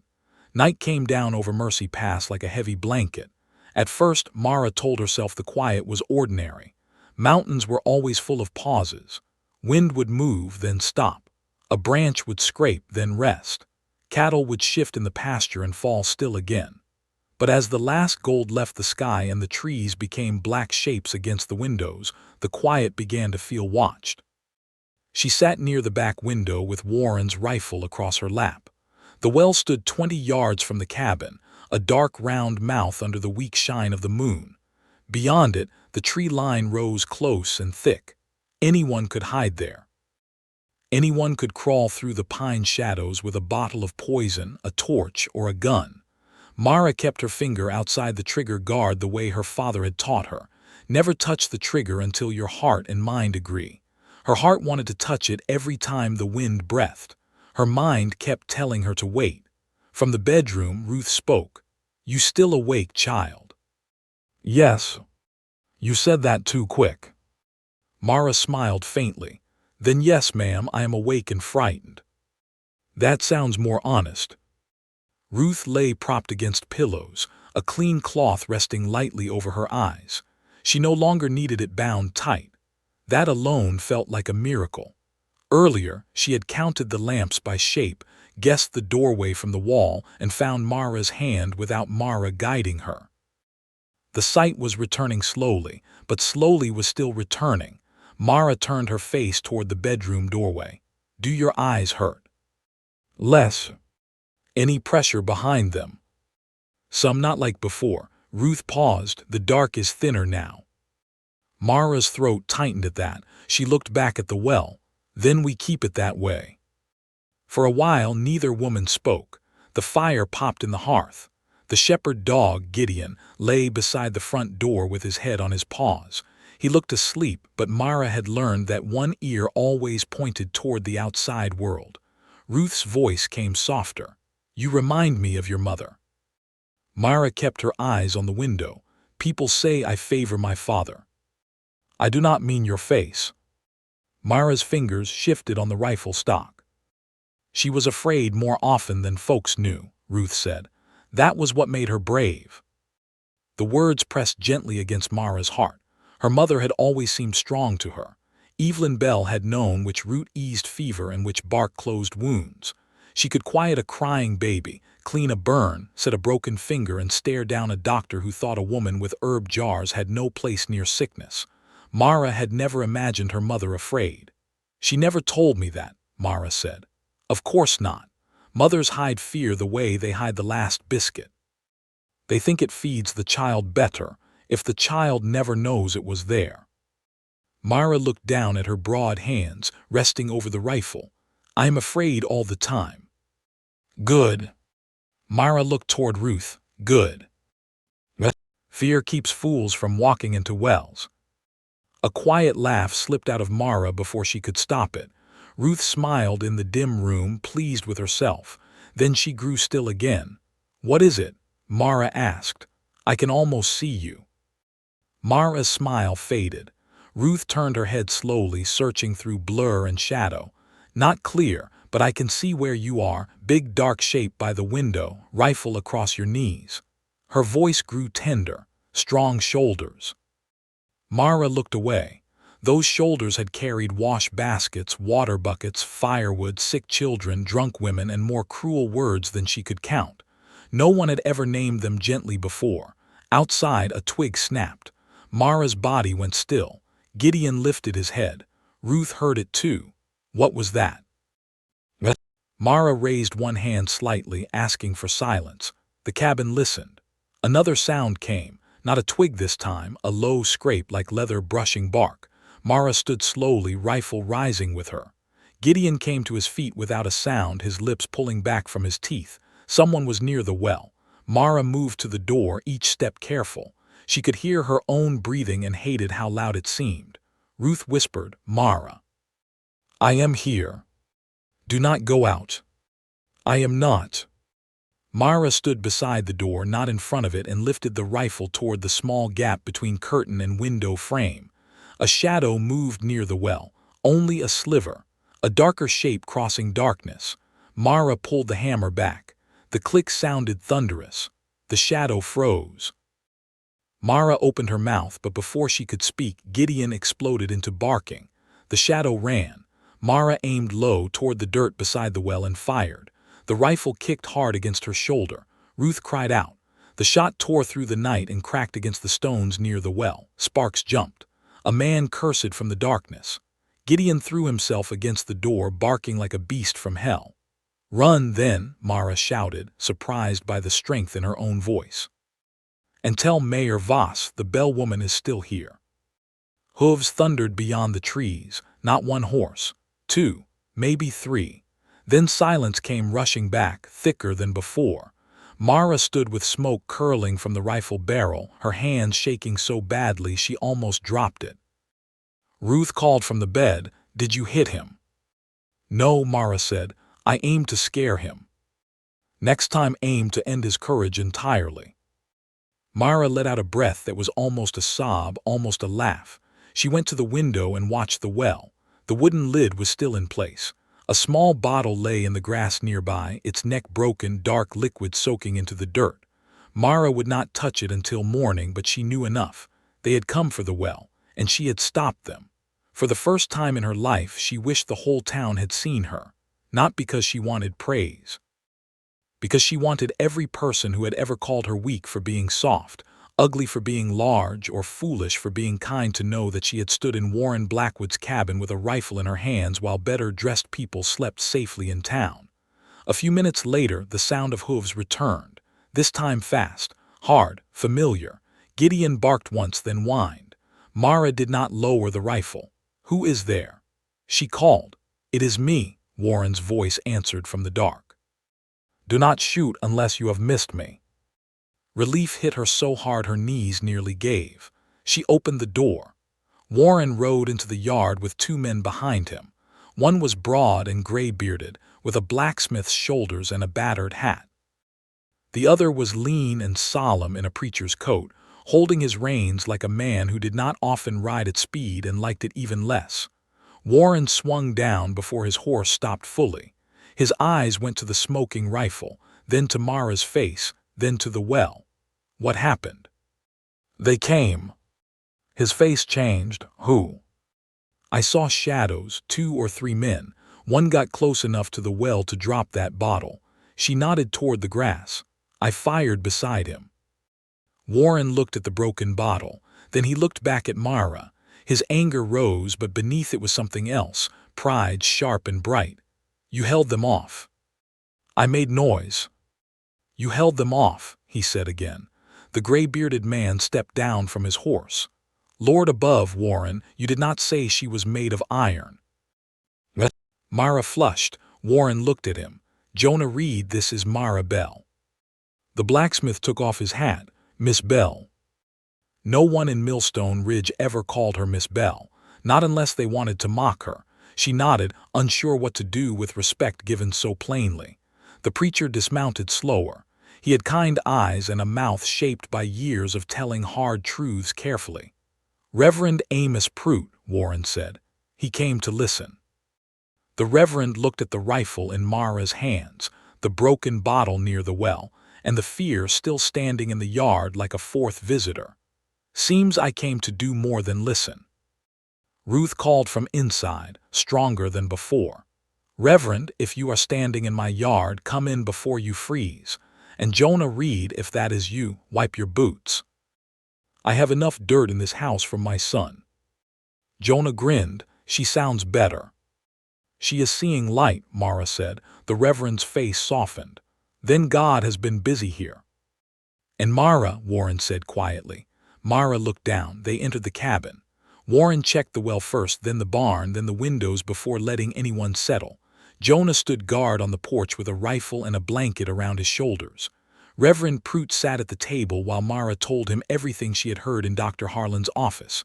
She spoke of Harlan's words, Voss's plan, Ruth's worsening sight, the poisoned trough, the note, the men at the well. The Reverend listened without interrupting. His face grew older with each sentence. When Mara finished, he folded his hands. "Silas Voss has held this town by the throat for too long," he said. "But accusation is not enough. He will call you a liar. He will call Warren unstable. He will call Ruth sick and confused." "He already called Mara nobody," Warren said, his voice low. The Reverend looked at Mara. "Then we must make sure everyone sees who is speaking before Voss tells them who to see." Mara did not understand at first. Ruth did. "She must stand before the town," Ruth said. Mara's stomach turned cold. "No." Warren looked at her. "Mara." "No," she stood too quickly, the chair scraping back. "I can treat Ruth. I can guard the well. I can tell you what I heard, but I cannot stand in front of that town while they stare at me." "Mara," Ruth said gently. "You do not know what it is like," Mara whispered, "to feel every eye turn into a hand pushing you smaller." The room went quiet. Warren stepped toward her but stopped before getting too close. "I know what it is like to be stared at." Mara looked at his scar. Shame moved through her at once. "I did not mean." "I know." His voice held no anger. He touched the scar lightly. "They look at this and decide they know the whole of me. They look at you and do the same." He lowered his hand. "Maybe that is why Voss wins. We let people who never truly saw us decide where we stand." Mara's eyes burned. The Reverend spoke softly. Truth often needs a voice people tried to silence. Mara looked at Ruth. The old woman's bandaged eyes were turned toward her, not seeing clearly but seeing enough. "You once told me your mother said healing begins when the poison comes out," Ruth said. "Maybe that is true for towns too." Mara pressed one hand to the back of the chair. Her whole life had taught her to hide at the edge of rooms, to stand behind others, to speak only when spoken to make herself smaller though her body would never let her be small. Now the people in this cabin were asking her to do the one thing she feared most, be seen. Before she could answer, Jonah knocked hard on the doorframe from outside. "Rider coming," he called. "Fast." Warren grabbed his rifle. Everyone froze. Then Jonah added, "It is a woman." A horse stopped in the yard. A moment later, a young woman's voice called through the door, breathless and shaking. "Warren Blackwood, open this door, please. My uncle knows about the cleaning key. He knows Mara can get into Dr. Harlan's office." Mara's heart stopped. Warren looked at her. The voice outside broke. "It is Lillian Voss," she cried, "and if she goes back to town, they are waiting for her." For a moment, no one inside the cabin spoke. The name Lillian Voss carried its own kind of noise. Even in silence, it filled the room with memory. Lillian in her pale dress on the boardwalk. Lillian smiling while Warren rejected her. Lillian calling him a scarred brute in front of half the town. Lillian belonging to the very family now trying to poison his well and break his home. Warren's hand tightened around the rifle. Mara saw it and stepped toward the door before he could. "Wait," she said. His eyes cut to her. "She is Voss's blood. She is also scared." "Good. Warren." The way Mara said his name stopped him. Not because it was loud, but because it was steady. Outside, Lillian called again, softer this time. "Please. I did not know everything. I swear I did not." Ruth spoke from the bed. "Let the girl in." Warren turned. "Ma." "I said let her in. I may be half blind, but I can still hear fear when it knocks."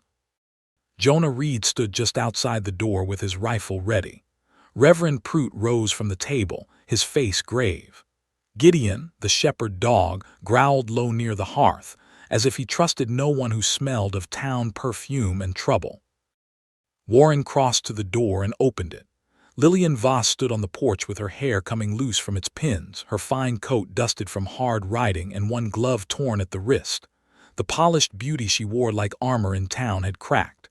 Her face was pale and her green eyes were wide with the shock of someone who had finally seen the house she lived in by lightning. Her gaze found Mara first. A flicker of shame crossed her face. Then she looked at Warren. "My uncle knows," Lillian said. "He knows Mrs. Whitcomb gave Mara a cleaning key to Dr. Harlan's office. Harlan remembered tonight. He said if Mara is smart, she will try to get his records." Mara's stomach dropped. Reverend Prout turned slowly toward her. "Were you planning that?" Mara lowered her eyes. "I thought if Dr. Harlan has been helping Mayor Voss, there might be proof in his ledgers." Warren looked at her sharply. "You were going to walk into that office alone." "I clean there every Wednesday before sunrise. No one watches me." Lillian shook her head quickly. "They will now. My uncle sent Ephraim Cole and 2 men to wait behind the apothecary. If you go near that door, they will take you." Warren stepped forward. "Take her where?" Lillian's mouth trembled. "I do not know." The room chilled. Mara felt the weight of every eye turned toward her, but this time it was not the same as town stares. These eyes were not mocking. They were afraid for her. That was almost harder to bear. Warren's voice came low. "Why warn us?" Lillian looked at him then. Some of her old pride tried to rise, but it could not stand under the night she had ridden through. "Because I heard my uncle say your mother should have been blind by now," she said. He was angry, not surprised. Angry. She swallowed. "Then Dr. Harlan said he used enough medicine to ruin both eyes before the month was out. He said Mara must have washed it out somehow." Ruth's hand went to her bandage. Warren moved one step toward Lillian, but Jonah shifted in the doorway. "Easy," Jonah warned. Lillian flinched. I did not know he was doing that to her. But you knew he wanted the land, Warren said. Yes. Tears filled her eyes, but she blinked them back. Everyone knew that. My uncle always wants land. He talks about land like other men talk about heaven. But poison and wells in your mother's eyes, no. I swear on my parents' graves, Warren, I did not know.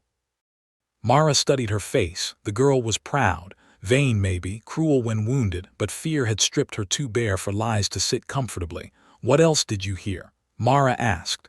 Lillian looked at her, and for the first time she did not look through her. My uncle told Harlan there would be no public meeting. He said Reverend Prout would be quiet once the church debts were called in. Her eyes moved to the Reverend. He has papers, notes, loans. Things signed by men in town who could lose everything if they oppose him. Prout's face hardened. The church owes no debt to Silas Voss. No, Lillian said, but others do, farmers, shopkeepers, Sheriff Dale. Maybe even the apothecary. My uncle keeps a black ledger in his study. Jonah muttered something under his breath. Warren turned away, his mind already moving toward violence. Myra saw it. Warren. I need that ledger, he said. No. He looked back at her. If Voss has names, debts, proof of what he is holding over people, then we need it. And you think you can ride to his house, break in and take it? I can. Yes, she said, and that is why he expects you. Lillian nodded quickly. He does. He said if Warren comes down the mountain tonight, let him. He wants you caught with a gun on his property. Warren's face went still. Mara looked at the folded note on the table, then at Ruth lying pale in the lamplight, then at the girl by the door who had ridden against her own blood. We need a different path, Mara said. Reverend Prout folded his hands. What path? Mara's heart beat hard. She had spent years cleaning rooms where powerful people believed she was no more important than a broom. She knew which doors stuck, which wives kept keys, which men hid bottles behind law books, which clerks copied papers by candlelight for extra coins. She knew Millstone Ridge from the floor up. Lillian can get into Voss's house, Mara said. Lillian went pale. No.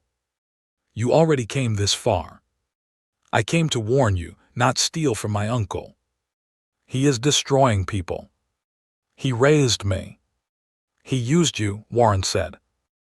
The words were hard but not untrue. Lillian's chin quivered. You hate me. I did, Warren said. Tonight I am undecided. Ruth gave a weak sigh from the bed. That is his kindest tone, Miss Voss. Do not expect better before breakfast. Despite the fear in the room, Jonah almost laughed. Myra stepped closer to Lillian. I cannot go to Dr. Harlan's office now. Warren cannot go to Voss's house. Reverend Prout will be watched. Jonah will be known the moment he rides into town. But you can walk through your uncle's front door. Lillian shook her head. If he finds out. He will, Warren said, eventually. Myra shot him a look. He shrugged once. Best not lie to her. Lillian's eyes filled again. I am not brave like you. Mara almost looked behind herself, as if Lillian might be speaking to someone else. Then she understood. The prettiest woman in town, the woman who had once looked down on her, was standing in Warren Blackwood's cabin saying Mara was brave. It did not heal the old wounds, but it changed the air around them. Mara reached out and took Lillian's torn, gloved hand. Brave does not mean your hands stop shaking, Mara said. It means you use them anyway. Lillian stared at their joined hands. Then slowly she nodded. What am I looking for? A black ledger, Mara said. Anything with names, debts, payments to Harlan, or papers about Mercy Pass. Warren stepped forward. I am going with her. No, Mara and Lillian said at the same time. Warren frowned. Mara turned to Jonah. Can you ride near enough to watch the road without being seen? Jonah nodded. There is an old dry creek below Voss's south fence. I can keep to that. Good. If Lillian does not come out by dawn, you come back here. You do not charge in. Warren did not like that. His face said so plainly, but he stayed silent. Lillian drew a breath and pulled her torn glove tight. My uncle keeps his study locked. Mara looked at her. Can you get the key? Lillian's mouth pressed into a thin line. No. The room fell.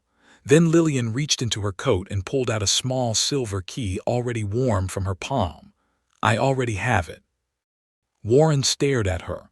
Lillian lifted her chin, and for the first time that night, a shadow of her old pride returned. But this time it had purpose under it. I told you, she said quietly. I came farther than warning. Outside, the wind pushed against the cabin. Inside, Mara felt the story changing again. They had spent the day trying to keep darkness from entering the well. Now, before dawn, a woman from the house of the enemy would ride back into that darkness carrying the first real chance to break it open. Lillian Voss left Mercy Pass before the moon reached the center of the sky. Jonah Reed rode with her as far as the dry creek below her uncle's south fence, keeping far enough behind that no watching eye would think them together. Reverend Prout stayed at the cabin with Ruth, his Bible open on the table but his pistol beside it.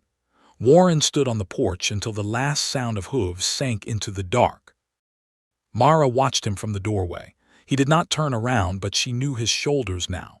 She knew the difference between anger and worry in the way he stood. His anger made him wide and still. His worry made him lean forward as if his heart had already started down the trail before his body could follow. She will be careful, Mara said. She is Voss's niece. Careful may not be enough. She has the key. And if he changed the lock, then she comes back. Warren looked toward the black pines. You make it sound simple.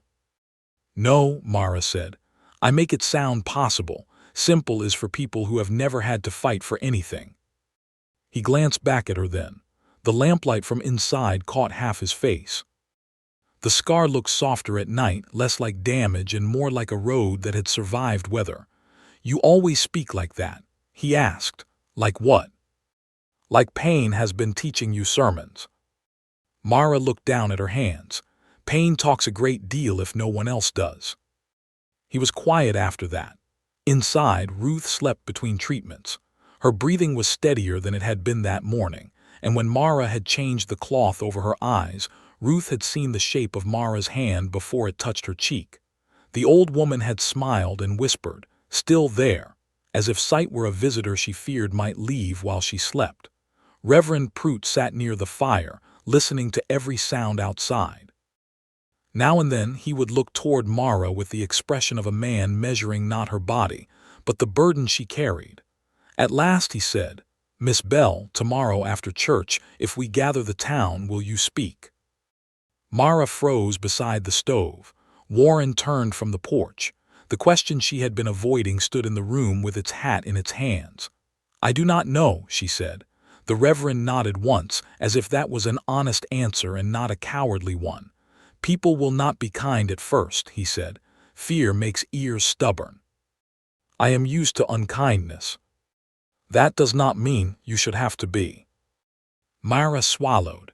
The words almost hurt more than cruelty. Cruelty was familiar. Kindness made no bargain with the walls she had built. Warren stepped inside and shut the door against the cold. She does not have to stand in front of them.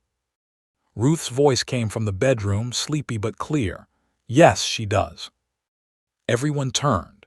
Ruth lay with her face toward the doorway, eyes covered lightly, mouth set in the firm line of a woman who had taught schoolchildren and grown men with equal impatience. Mara found the truth, Ruth said. Mara rode the mountain.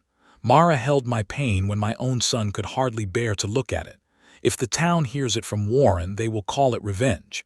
If they hear it from me, they will call it grief. If they hear it from Reverend Prout, they will call it church business. Her bandaged face turned toward Mara. But if they hear it from you, child, they will have to face the person they spent years refusing to see. Mara felt the room tilt under her. I am not made for crowds, she said. No, Ruth answered. You are made for mountains. Crowds are smaller. Warren looked at his mother, then at Mara. Something in his face softened, but he did not push. I will stand beside you, he said. Mara almost said that would make the staring worse. People would whisper about that too. Warren Blackwood standing beside Mara Bell. the scarred mountain rancher and the woman they laughed at behind washed lines. Then she remembered Lillian's words, "I'm not brave like you." Mara had wanted to argue because it felt impossible that anyone could see her that way. But maybe bravery was not how a person felt inside.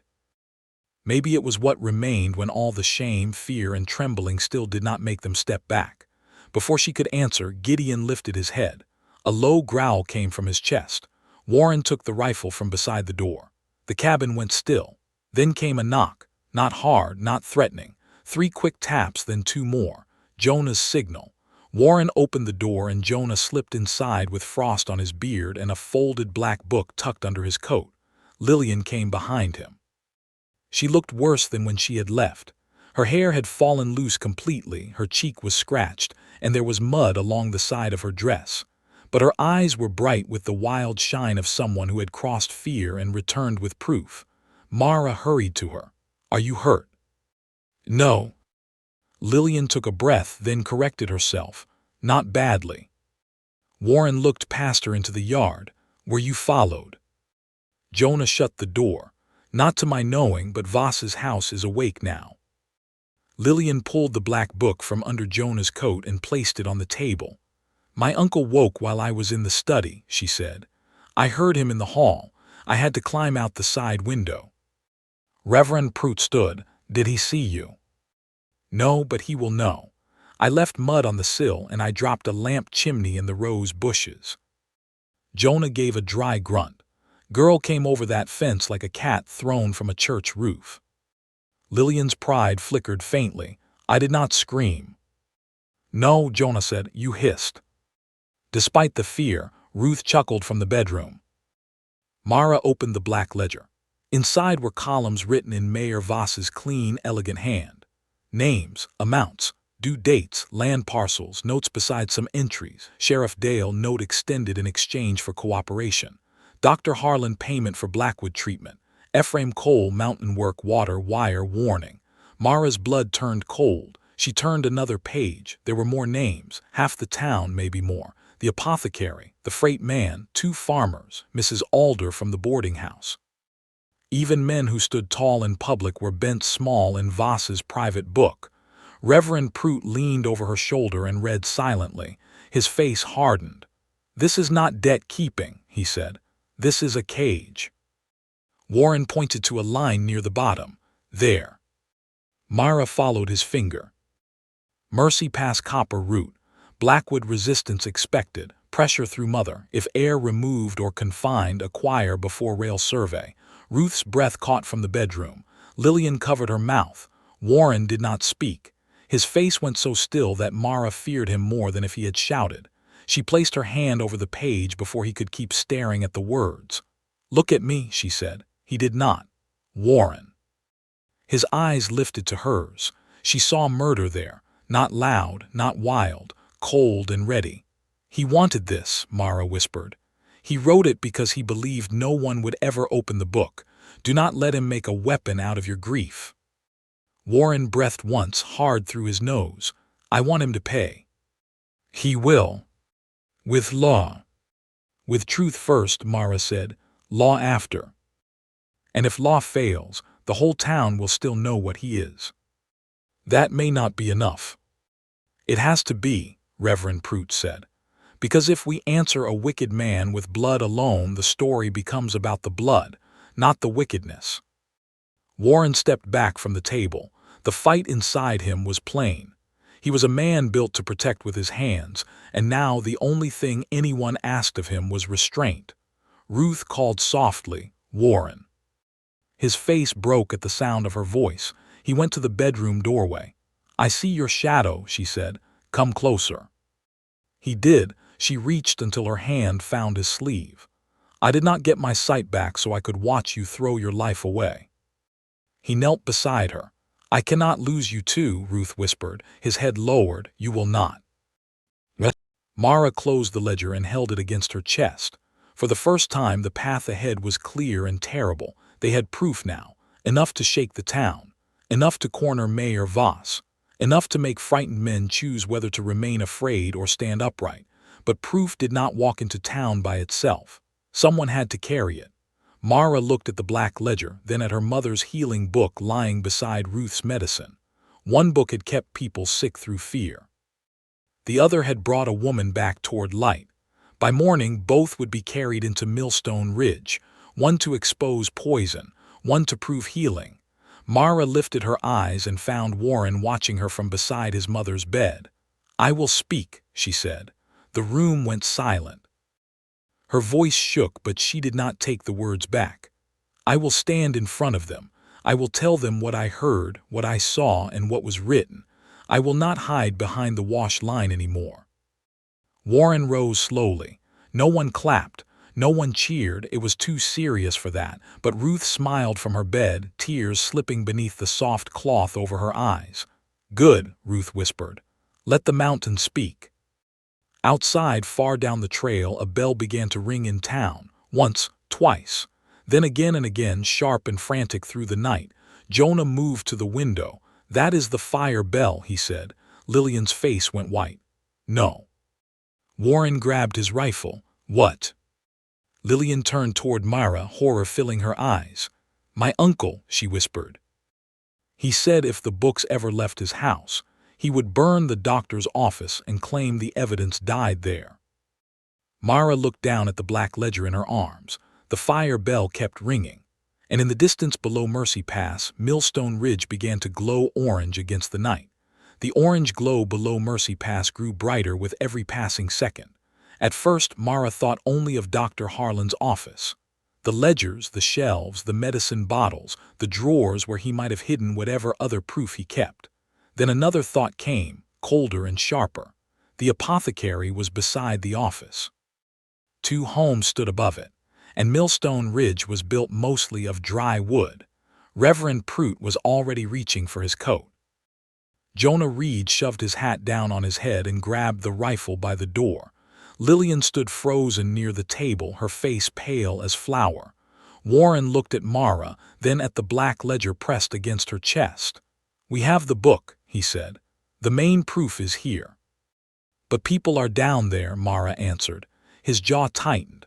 For a heartbeat she saw the choice tearing through him. Stay with Ruth, guard Mara, ride toward danger. Every road led away from someone who needed him. Ruth's voice came from the bedroom. "Go." Warren turned sharply. "No." "Warren, I am not leaving you." "You are not leaving me," Ruth said. "You are doing what I raised you to do." Mara moved to the bedroom doorway. Ruth had pushed herself upright, one hand on the blanket, the other holding the cloth near her eyes. Her face was still weak from treatment, but her voice had iron in it. "If that fire spreads, people will die," Ruth said. "Even foolish people, even cruel people. Go." Warren shook his head. "If Voss said it, it is a trap." "Of course it is a trap," Ruth said. "But a trap with real flames still burns real houses." The room went quiet. Mara crossed to Ruth and took her hand. "I will stay with you." "No," Ruth said. Mara blinked. "What?" "You will go too." Warren's voice snapped. "Absolutely not." Ruth ignored him. "If Harlan's place is burning, people will say the evidence burned with it. You have the ledger. You have the truth. If you stay hidden up here, Voss will ride the smoke like a horse and tell the town his own story before sunrise." Mara looked down at the black book. Her hands tightened around it. Ruth was right. The fire was not only destruction, it was a performance. Voss wanted the town frightened, confused, and ready to believe whatever powerful men said first. Reverend Prout stepped closer. "Mrs. Blackwood is correct. If we wait until morning, rumor will reach town before truth does." Warren's eyes burned toward him. "She is not riding into a burning town." Mara felt something steady rise inside her. It was not courage exactly. Courage sounded too clean. This was more like the moment on the mountain trail when turning back became harder than going forward. "I am," she said. Warren stared at her. Mara slipped the black ledger into her saddlebag beside her mother's book. "Voss wanted me caught near Dr. Harlan's office. Now he will say I burned it. He will say I stole, lied, and set fire to hide it. If I am not there to answer, people may believe him." They will be afraid, Warren said. So will I. That is not comfort. I did not offer comfort. For a second, even with the fire bell ringing faintly down below, Warren almost smiled. Then the almost disappeared. He looked toward his mother. Ruth held out her hand in his direction. He went to her and took it. I just got you back, he said softly. I know. I cannot lose you now. You will not. Ruth touched his scar with uncertain fingers, seeing more by memory than clear sight. You are still my son. You are still stubborn as a locked gate. But tonight, Warren, you must be more than angry, be useful. He closed his eyes. Yes, ma'am. Within minutes, the cabin emptied into motion. Reverend Prout helped Ruth dress and settle in the sturdy wagon, wrapped in blankets. Jonah harnessed the team while Warren saddled his horse in case speed was needed. Lillian, still trembling, insisted on coming too. My uncle must see that I will not stand behind him, she said. Warren gave her a grim look. He may never forgive you. Lillian lifted her chin. Then I finally know what his forgiveness is worth. Mara climbed onto the wagon bench with the saddlebag across her lap. The two books inside seemed alive with weight. Her mother's book and Voss's book, Healing and Harm. Light and Poison. Warren mounted and rode beside the wagon. They started down Mercy Pass under a sky stained orange from the town below. The road was rough and slow. Every jolt sent pain through Mara's tired body, but she held the saddlebag tight. Ruth sat behind her, one hand gripping the wagon rail, her face turned toward the glow. I can see it, Ruth whispered. The fire. Yes, her voice shook. I wish I could not. Warren rode close enough to hear. His expression darkened. As they came lower, the smoke reached them. It carried the bitter smell of burning paint, dry wood, and chemicals from the apothecary shelves. Bells rang harder now. Men shouted. Horses screamed from somewhere near the livery. Millstone Ridge came into view like a town split open. Flames climbed from the building beside the apothecary, licking through the roof of Dr. Harlan's office. Townspeople formed a bucket line from the public pump. Sparks flew across the street. Women dragged trunks from upstairs rooms. A child cried near the boardwalk while his mother tried to cover his face with her shawl. Mayor Silas Voss stood in the center of the street. Even with fire behind him, he looked polished, coat buttoned, hair combed, his cane in one hand. He was not carrying water. He was pointing, commanding, shaping the scene before anyone could understand it. There, Lillian whispered, he is already doing it. They heard his voice as the wagon rolled closer. Find Mara Bell. Voss shouted, find that woman. She stole from Dr. Harlan's office, and now the place is burning. This is what comes when desperate people are allowed near decent homes. The words struck Mara, but they did not knock her down, not this time. Warren rode forward, his horse pushing through the edge of the crowd. Voss. The mayor turned. For one small second, shock crossed his face. He had expected fear, maybe Warren's rage, maybe Mara hiding in the hills. He had not expected them all.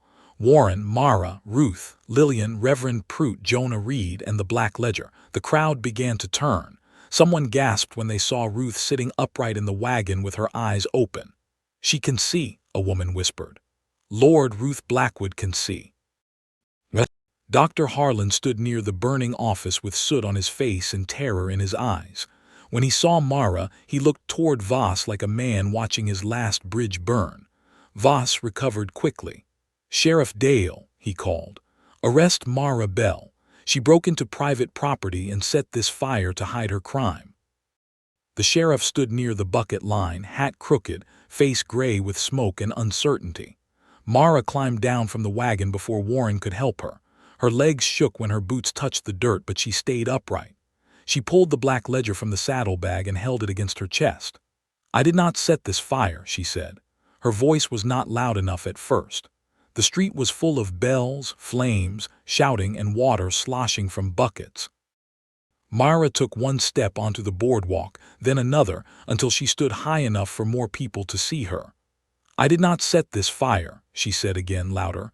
Mayor Voss did. The bucket line faltered. Voss laughed, smooth and cold. Listen to her, The thief accuses the mayor now. Mara lifted the book. I have your ledger. That changed the street. Voss's smile did not vanish all at once. It stiffened, then cracked at the edge. Lillian stepped from behind the wagon. She has it because I took it from your study. A murmur spread fast. Voss turned on his niece. Lillian. She flinched at his voice but did not step back. No, not tonight. Mara opened the ledger with shaking hands. This book lists debts used to control half this town. It lists payments to Dr. Harlan for Ruth Blackwood's treatments. It names men paid for mountain work, water, wire, and warning. She turned the book toward Reverend Prout, who stepped beside her and read aloud, his preacher's voice cutting through the smoke. Dr. Harlan, payment for Blackwood treatment. Ephraim Cole, mountain work, water, wire, warning. Mercy Pass copper route, pressure through mother. If air removed or confined, acquire before rail survey. The crowd went silent, only the fire roared. Voss pointed his cane at Mara. That is forged. Dr. Harlan suddenly cried out, no. Every face turned to him. The doctor looked at the burning building, then at the ledger, then at Warren Blackwood standing beside his horse like judgment given human shape. His knees seemed to weaken. No, Harlan repeated, voice breaking, it is not forged. Voss's face went white. Harlan, he said softly, dangerously. The doctor shook his head. You said no one would die. The street held its breath.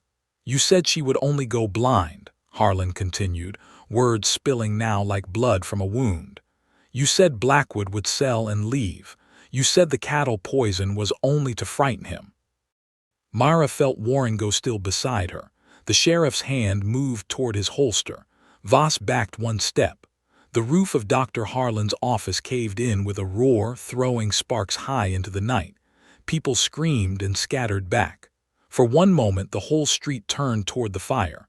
Voss used that moment. He grabbed Lillian by the arm and pulled a small pistol from inside his coat. Back away, he shouted. Warren's rifle rose. No, Mara cried. Lillian stood trapped against her uncle, his arm tight across her chest, the pistol shaking near her shoulder. Voss's polished mask was gone now. His face was red, twisted, furious. You ungrateful girl, he hissed at Lillian. I gave you everything. Lillian was crying, but her voice came clear. No, you owned everything. The words seemed to strike him harder than a slap. Myra stepped down from the boardwalk. Warren spoke low. Myra, do not. But she kept walking. Voss swung the pistol toward her. Stay back. Mara stopped in the dirt street, smoke moving around her, firelight shining across her broad face, the whole town watching. All her life she had been told to move aside, to lower her eyes, to take the back door. Tonight she did none of those things. You are done, Mayor Voss, she said. Not because I am strong, not because Warren is armed, because everyone can see you now. The mayor looked around. And for the first time in his life he saw a town no longer looking away. Sheriff Dale drew his gun. Jonah Reed raised his rifle. Reverend Prout stood with the ledger in his hands. Ruth Blackwood watched from the wagon with healed eyes full of fire. Voss's hand trembled. Then a burning beam cracked inside the doctor's office and the frightened horse tied nearest the apothecary reared against its rope. The animal broke loose, crashing into the street. Voss startled. The pistol fired. The shot split the night. Lillian screamed, and Warren Blackwood fell to one knee in the dirt. For one terrible second, the whole town forgot the fire. Lillian's scream cut through the smoke. Ruth rose halfway from the wagon, one hand stretched toward the street. Mara felt the black ledger slip from her arm, but she caught it before it fell into the dirt. Reverend Prout shouted for water, Jonah Reed cursed, and Sheriff Dale swung his pistol toward Mayor Voss.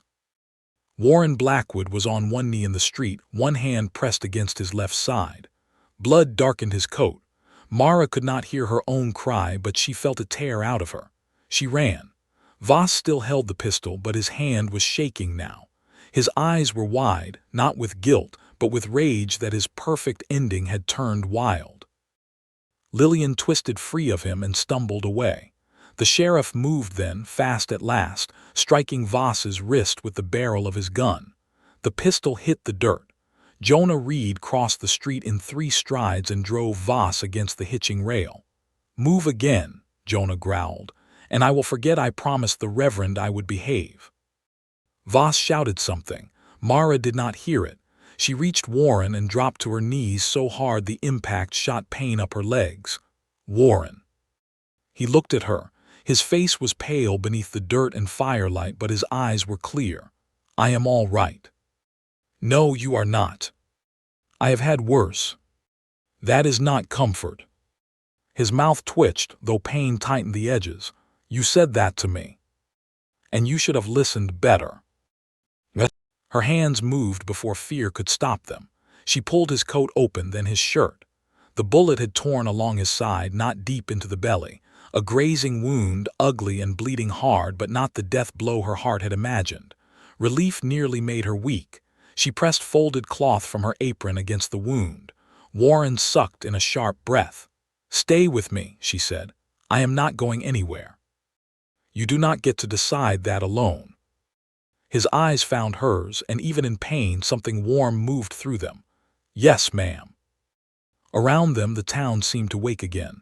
"Buckets!" Sheriff Dale shouted. "Back to the line. Get that fire down before the apothecary goes." Men and women rushed toward the pump. The line formed again, faster now, fiercer. Fear had broken into purpose. People who had spent years lowering their eyes before Silas Voss now threw water past him while he stood pinned beneath Jonah Reed's grip. Dr. Harlan sat in the dirt near the boardwalk, his face gray with ash and confession. Reverend Prout knelt beside Mara. "How bad?" "Not fatal if we stop the bleeding." Warren grunted. "Glad you sound certain." "I sound busy." The Reverend tore a clean strip from his own shirt cuff and handed it to her. Mara pressed it over the wound, then looked up.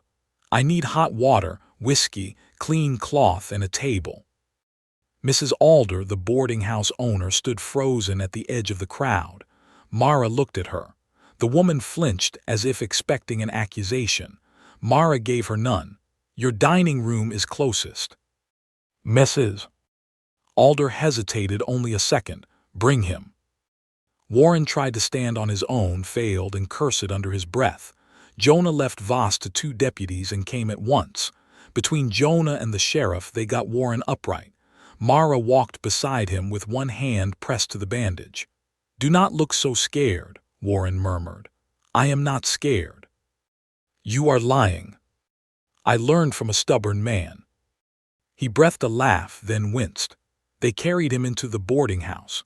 The same boarding house where Mara had washed sheets, scrubbed floors, and been told not to eat leftover biscuits. The dining table was cleared with frantic hands. Someone pulled the curtains aside. Someone brought lamps. Someone placed a basin of water near Mara's elbow. The town gathered at the doorway and windows, watching. Mara wanted to tell them all to stop staring. Then she realized they were not staring the way they used to. They were waiting for her, trusting her.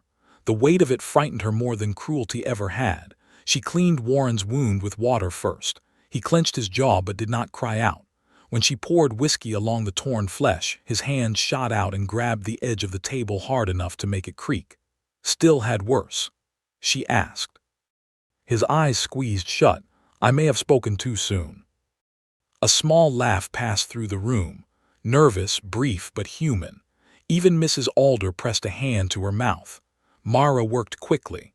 The bullet had cut a burning path along his ribs and torn skin, but it had not lodged inside.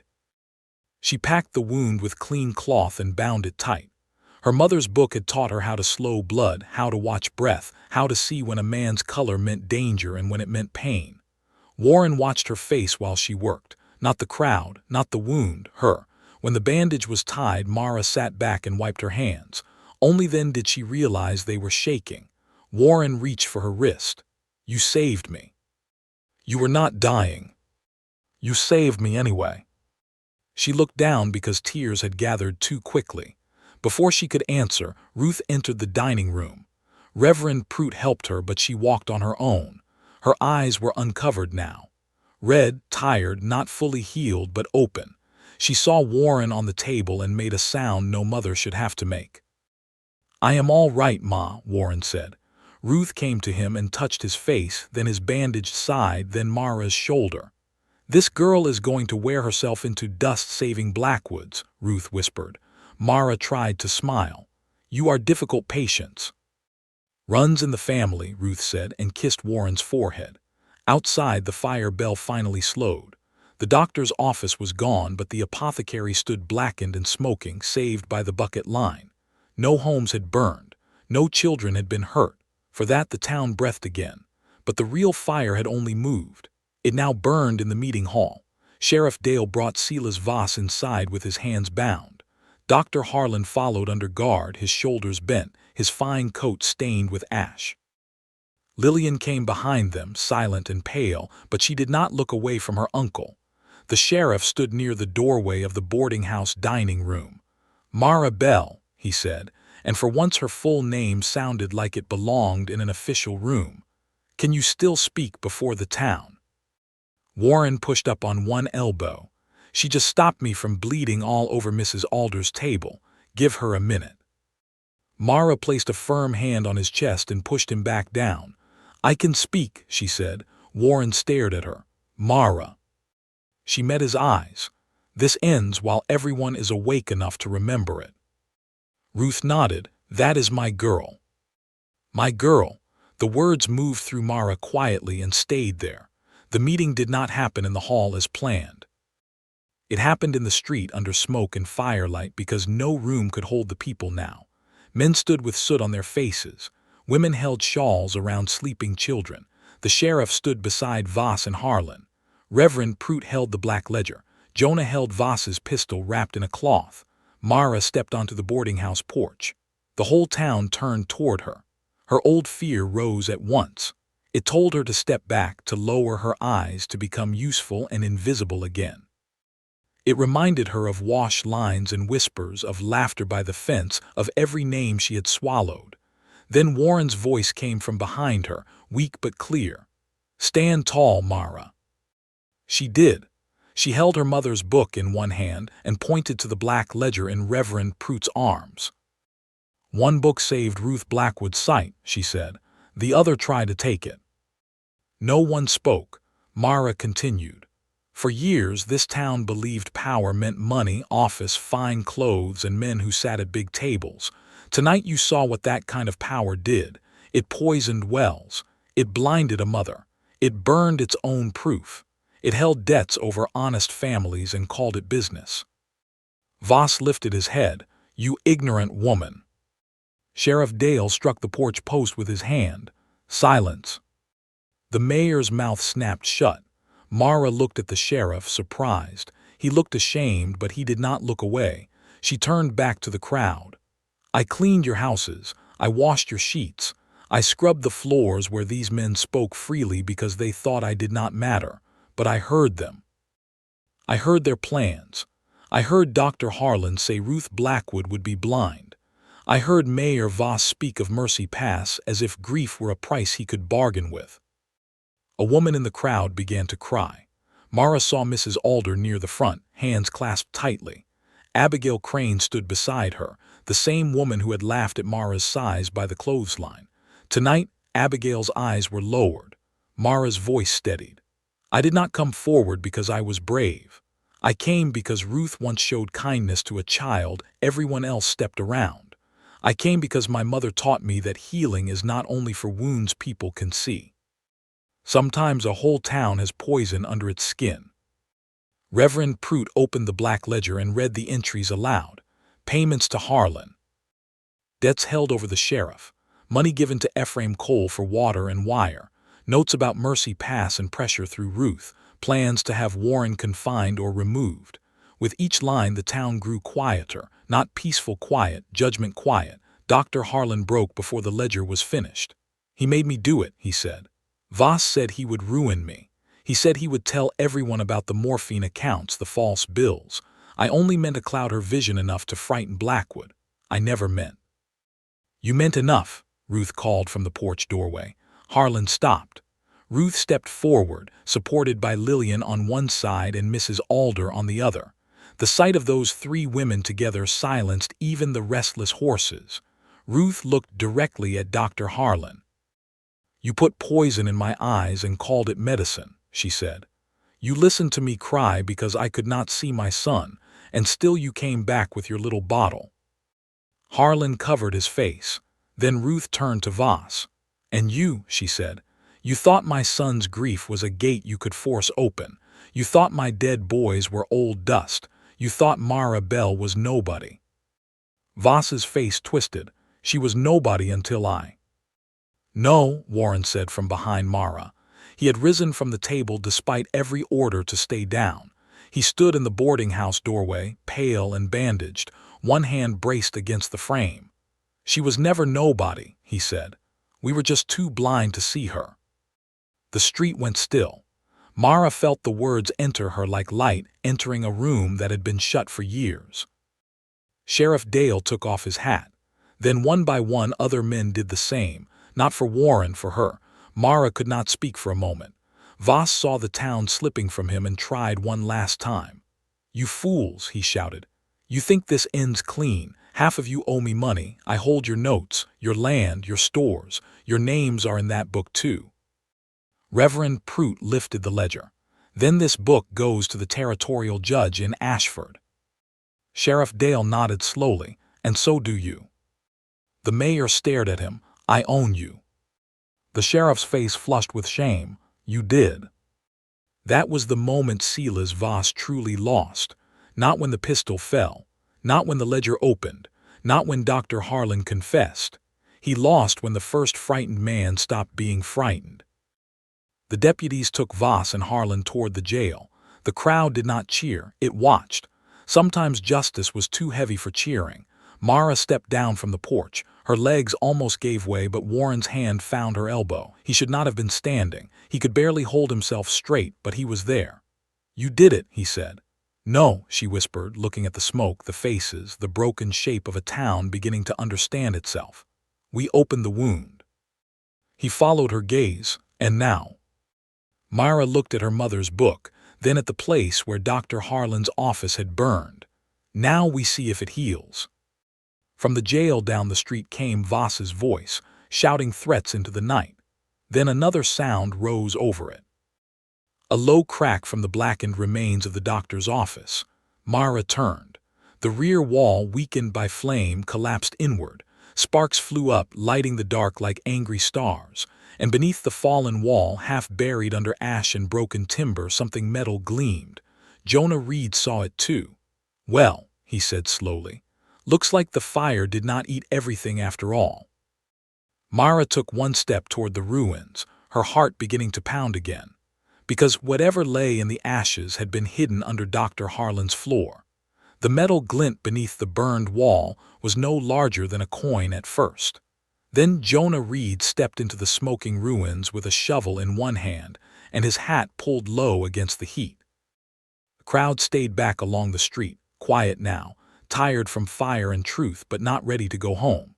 No one wanted to leave while something still shone under Dr. Harlan's floor like a secret refusing to die. Mara stood near the edge of the blackened boards, one hand still holding her mother's book, the other pressed against her skirt to steady herself. Warren stood beside her despite the blood loss, pale and stubborn. Every few breaths his jaw tightened, and Mara knew pain was cutting through him. But if she told him to sit down in front of the whole town, he would sooner fall over than obey. So she only said, "Lean on the post." "I am standing fine." "You are standing proud, that is different." His mouth twitched. Then without another word, he moved close enough to the hitching post that one hand could rest against it. It was not surrender, but it was near enough. Jonah cleared ash from the floorboards. Reverend Prout held a lantern high. Sheriff Dale kept Voss and Harlan in sight near the jail steps, both men under guard. Lillian stood close to Ruth, her face dirty from smoke and tears, one hand still lightly supporting the older woman. Ruth did not need much support now. Her eyes were open and fixed on the ruins. "What do you see?" she asked. Mara stepped closer to the burned office. "A box, I think." Jonah scraped away more ash. The shovel struck metal with a dull ringing sound. "Not a box," he said. A floor safe. The crowd stirred. Dr. Harlan looked up sharply. That was enough to tell everyone it mattered. Sheriff Dale saw it too. Bring him here. The deputies pulled Harlan forward. The doctor's face had lost all color beneath the soot. He stared at the half-buried safe like a man watching his own grave being opened. "Open it," Sheriff Dale said. Harlan shook his head. "I cannot." "You mean you will not?" "I mean the key is gone. It was in my desk." Jonah looked around at the ashes and broken beams. "Well, unless your desk learned to fly, that key is cooked." Warren spoke from the post. "Break it." Jonah gave him a look. "Now that is the first sensible thing you have said all night." The blacksmith called for a hammer and cold chisel from his shop. 2 boys ran to fetch them, glad for a task and a reason to feel useful. While they were gone, the town waited under the smoke-stained sky. Mara could feel people looking at her, not laughing now. That almost made it worse. Mockery had sharp edges, but attention had weight. She had carried wash baskets, sick children, and water pails. She had never carried the eyes of a whole town before. Mrs. Alder came near her with a cup of water. Mara looked at it, surprised. "You have not had a drink since before you saved Mr. Blackwood from bleeding on my table," Mrs. Alder said. Mara took the cup. "Thank you." The woman stood there, fingers twisting in her apron. "I was unkind to you." Mara looked at her. Mrs. Alder swallowed. "No, that is too soft. I was cruel many times." The street noises faded around Mara for a moment. She could have said yes. She could have named every insult, every half-wage, every biscuit withheld as if hunger were a moral failing. She could have watched Mrs. Alder shrink under the weight of it. Instead, Mara drank the water and lowered the cup. "You were," she said. Mrs. Alder's eyes filled. Mara did not comfort her. Not yet. Some wounds needed air before balm. "But tonight you opened your dining room," Mara added. "That was a start." Mrs. Alder nodded, tears sliding down her smoke-streaked cheeks. "I will do better." Mara looked back at the safe. "Then do better tomorrow too." The woman pressed her lips together and nodded again. Nearby, Warren watched Mara with an expression she could feel without turning fully toward him. Not pity, not surprise. Something deeper and warmer that made her want to stand straighter and hide at the same time. The boys returned with tools. Jonah set to work. The hammer rang through the street, each blow echoing off the buildings. Sparks jumped from the safe door. The metal had weakened in the fire, and after several strikes the lock cracked. Harlan closed his eyes. Jonah pried the door open. Inside were papers wrapped in oilcloth, a smaller ledger, several medicine vials that had survived the heat, and a packet tied with red string. Sheriff Dale took the papers carefully. Reverend Prout unfolded the first sheet and held it to the lantern. His face changed. "What is it?" Ruth asked. The Reverend's voice was tight. "A contract."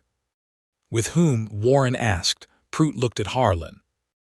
"Between Dr. Harlan and Silas Voss. Payment for progressive treatment of Ruth Blackwood, with expected incapacity within 90 days. The crowd hissed like a single living thing. Harlan sagged. Voss shouted from the jail steps, "That is a lie, forged, all of it." Jonah snorted. "You sure use that word often for a man whose handwriting keeps turning up." The Reverend opened another paper. "There is more." Mara's heart tightened. Prout read slower now.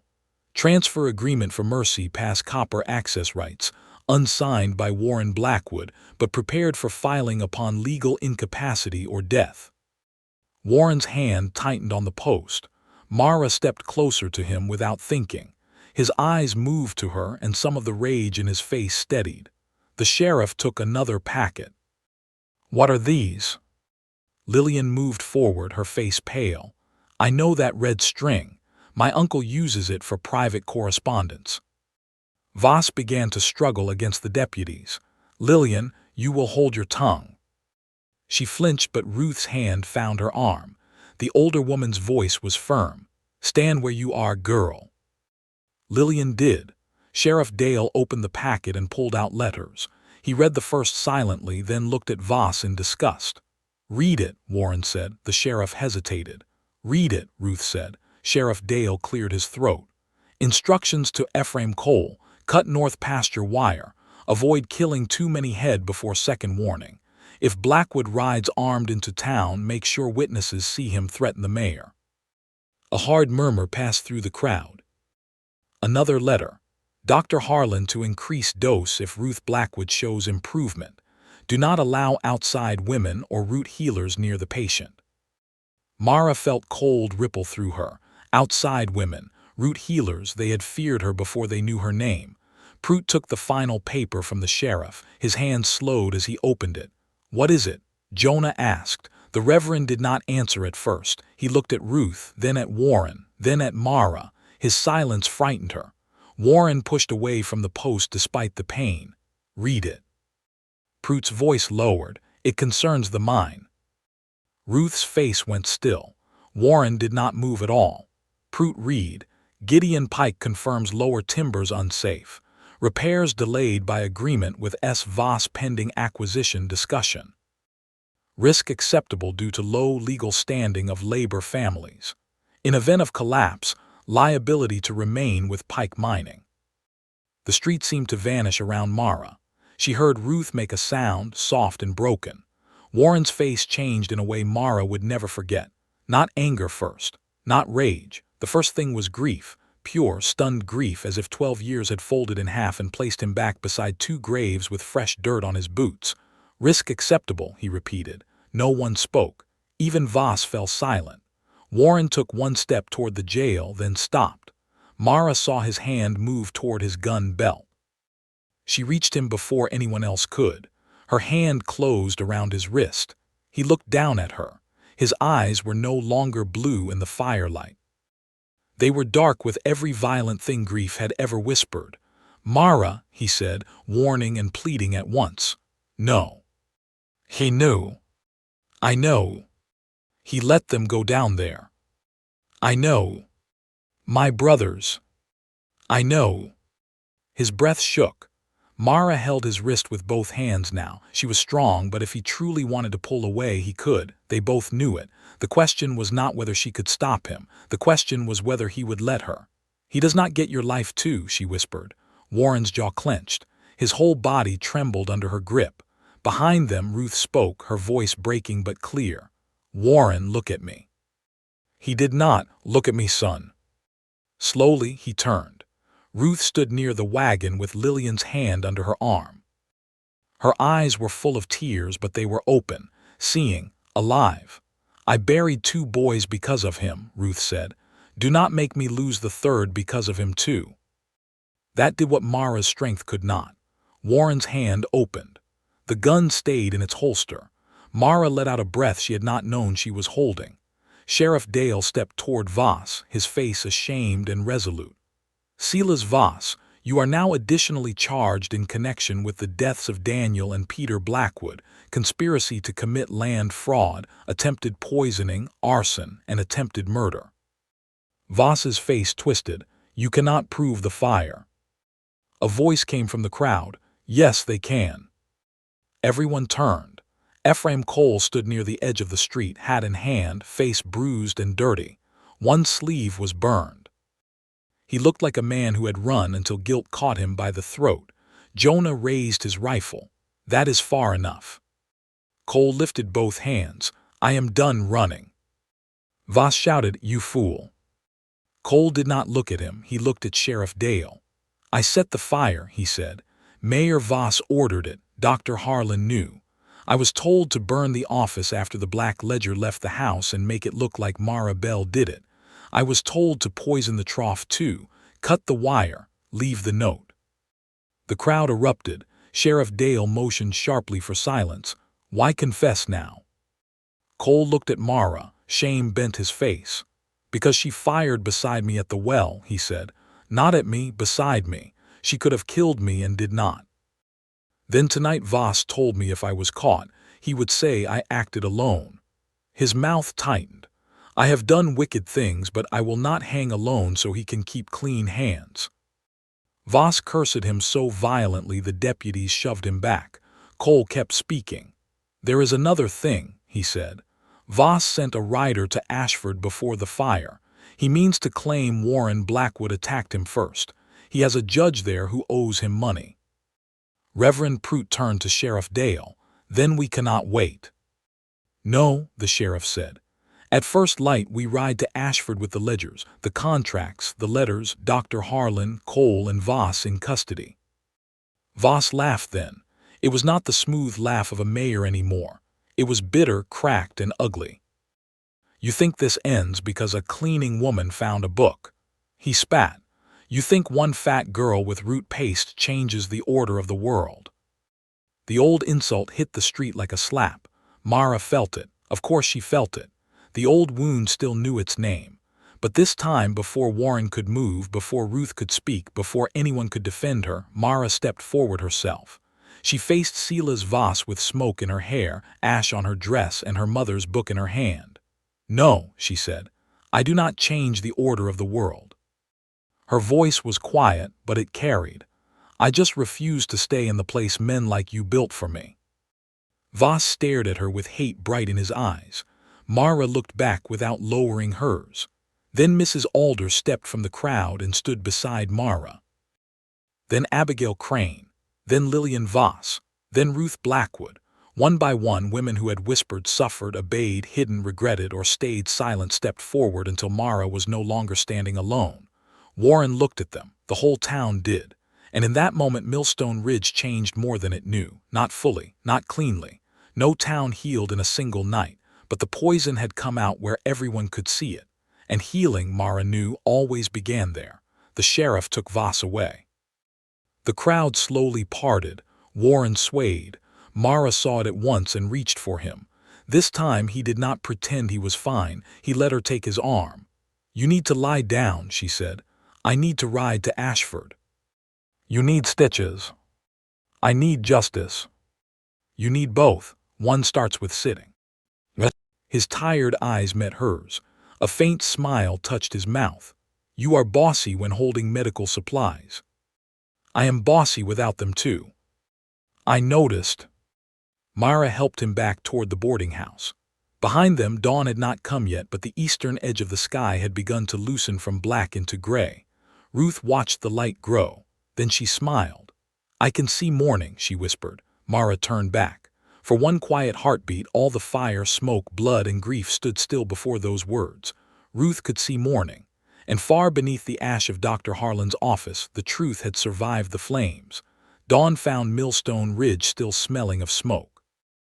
The burned shell of Dr. Harlan's office stood black and broken beside the apothecary, its walls half fallen, its windows empty, its secrets dragged into the street before the whole town. Men moved through the ashes with shovels, wetting stubborn embers. Women carried coffee to the bucket line. Children peered from doorways, wide-eyed and silent, sensing that grown folks had changed something in the night and not yet knowing what it was. Mara Bell sat in Mrs. Alder's dining room with Warren Blackwood stretched on the table in front of her. He had refused the bed. He had refused the settee. He had refused any suggestion that sounded like rest. So Mara had put one hand on his uninjured shoulder, looked him straight in the eye, and said, "Lie down, or I will ask Ruth to speak to you." Warren had lain down. Now he stared at the ceiling while Mara stitched the torn line along his side by lamplight. His shirt was folded beneath his head. His coat lay over a chair. The bandage she had first tied in the street was dark with blood, but the bleeding had slowed. The wound was painful, ugly, and angry-looking, yet clean enough to save him from worse danger. Warren's jaw clenched as the needle pulled through skin. "You can make noise," Mara said. "I know." "You are allowed." "I know." "Then why are you holding your breath like a fool?" His eyes shifted to her. "Because if I make noise, you will worry." Mara paused with the needle in her fingers. Around them, the boarding house kitchen was quiet. Mrs. Alder had gone to fetch boiled water. Reverend Prout was outside with the sheriff, preparing the prisoners and papers for the ride to Ashford. Jonah Reed stood guard by the back door. Ruth was resting upstairs in Mrs. Alder's own room, with Lillian sitting beside her. For the first time since the fire bell rang, Mara and Warren were almost alone. "I am already worried," Mara said softly. Warren looked at her then, truly looked. The room seemed to lose some of its noise, though outside men still shouted near the ruins and wagons creaked in the road. "You do not have to be," he said. Mara tied the stitch. "That is not how worry works." "No. No. Worry comes when something matters and you cannot put your hands around all of it." He was quiet for a moment. Then he said, "Do I matter, Mara?" The needle went still. She kept her eyes on the wound, because looking at him might undo every careful knot she had tied inside herself. "You know you do." "I hoped." The word was so plain and unguarded that it hurt. Mara pulled the last stitch through and tied it tight. Warren breathed out slowly, but he did not look away from her face. She cleaned the wound once more and laid fresh cloth over it. Her hands were steady because they had work to do. If she stopped working, they would tremble. "You should sleep before the ride," she said. "I am going to Ashford." "You are going nowhere on horseback with fresh stitches." His brow lowered. "Voss is going, Harlan is going, Cole is going, the Ledgers are going. I have a right to stand before the territorial judge." "What?" "You have a right to remain alive long enough to do it." "Mara." "No." She pressed the bandage down more firmly than necessary, and he winced. "Do not use that voice. I have listened to that voice from men my whole life. The voice that says a thing must be done foolishly because pride is too impatient to wait." Warren stared at her. Then to her surprise he gave a faint smile. "You are angry with me." "I am terrified for you." "That is different." "It is worse." His smile faded. Mara looked down at her hands, red from washing and medicine and blood that was not her own. "I watched you fall in the street," she said. "For 1 second I thought he had taken you from me before I even knew what I was allowed to hope for." Warren's hand rose slowly and closed around hers. His palm was warm, rough, alive. "Mara." She closed her eyes. "I am not going to vanish," he said. "Men say things like that as if death waits for permission." He did not answer quickly. Then his thumb moved over the back of her hand. "Then I will say something else. I will try. I will listen. I will not ride just because rage tells me to." Mara opened her eyes. "For a Blackwood," she said, "that is nearly a marriage vow." The words slipped out before she could stop them. Warren's gaze changed. The room seemed to grow warmer. Before he could answer, Mrs. Alder returned with the water and froze in the doorway, sensing she had interrupted something even if she did not know what. She looked from Warren's hand around Mara's to Mara's flushed face. "I brought the basin," she said quickly. Mara pulled her hand free and took the water. "Thank you." Mrs. Alder lingered. "Miss Bell." Mara looked up. The older woman twisted her apron again. "There are biscuits in the kitchen, fresh ones. You should eat before the Ashford men leave." Mara almost said she was not hungry. Then she remembered every time this woman had told her not to touch food after hours of labor. Mrs. Alder's face showed she remembered too. Mara nodded once. "I will." Mrs. Alder left the room with wet eyes. Warren watched Mara. "You did not make that easy for her." "No." "Good." A tired laugh escaped Mara. By mid-morning, the wagon for Ashford was ready. Silas Voss sat in the back with his hands bound, guarded by Sheriff Dale and 2 deputies who now looked more afraid of the town than of their former mayor. Dr. Harlan sat beside him, smaller somehow without his office, his bottles and his polished words. Ephraim Cole rode separately, hands tied but head lifted, ready to confess if only to save what remained of his soul. The black ledger, the letters, the contracts, and the safe papers were wrapped in oilcloth and placed in Reverend Prute's satchel. Jonah Reed rode alongside with a shotgun across his lap. Warren stood on the boarding house porch, pale under his hat, one arm held tight against his bandaged side. Mara stood beside him with her mother's book in her hands. "You are not going," she said again. "I can sit a horse." "What?" "You can also fall off one." Jonah called from the wagon. "She is right, Blackwood. You look like boiled flour." Warren glared at him. "Ruth, who had come downstairs with Lillian's help, spoke from behind them. "If you ride today, Warren, I will tell every woman in this town how you cried the first time a rooster chased you." Warren turned slowly. "I was 4. And loud," Ruth said. A few townspeople nearby smiled. Warren looked at Mara, then at his mother, then at the waiting wagon. At last he nodded toward Reverend Prout. "You carry my statement." "I will. And you make sure the judge sees the mine papers." "He will." Sheriff Dale shifted near the wagon. Shame still sat on his face, but there was something firmer beneath it now. "I will testify to what I saw," he said, "and to what I failed to do." Warren looked at him for a long moment. "That does not wash it clean." "No," the sheriff said, "but it starts." Mara saw Warren accept that with a small nod.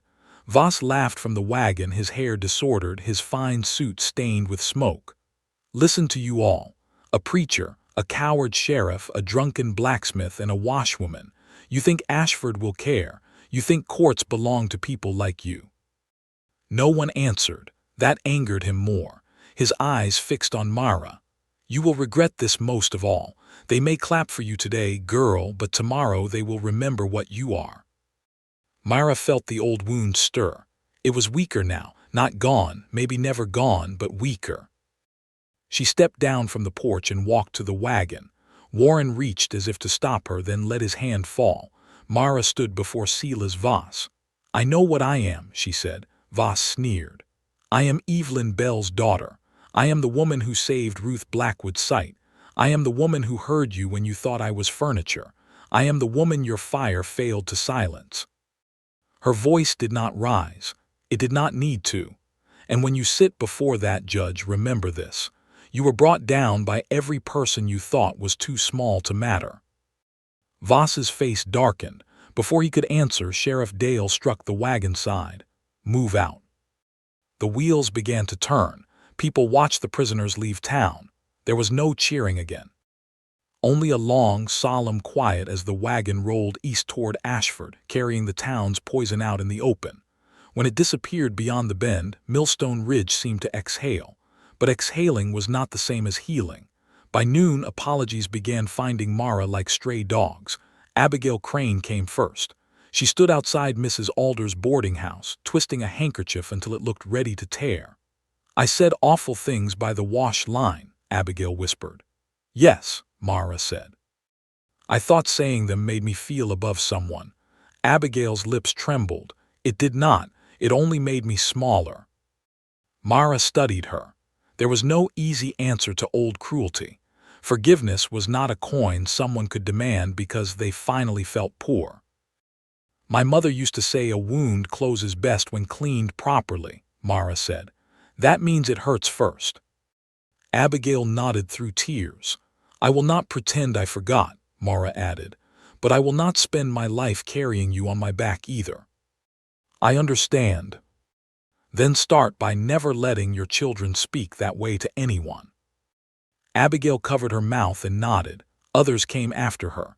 Mrs. Tully from the post office, a ranch hand who had laughed at Mara years ago outside the saloon, a boy now grown who confessed he had thrown mud at her when she was 13 because others dared him. Some apologies were awkward, some were selfish, some were real. Mara accepted none too quickly, but she listened. That was enough for one day. Inside the boarding house, Ruth slept after the long morning. Her eyes needed rest, but she had insisted on looking at everything first. The staircase, the wallpaper, Lillian's face, Mara's braid, Warren standing upright. She had wept over ordinary things until everyone else began noticing them too.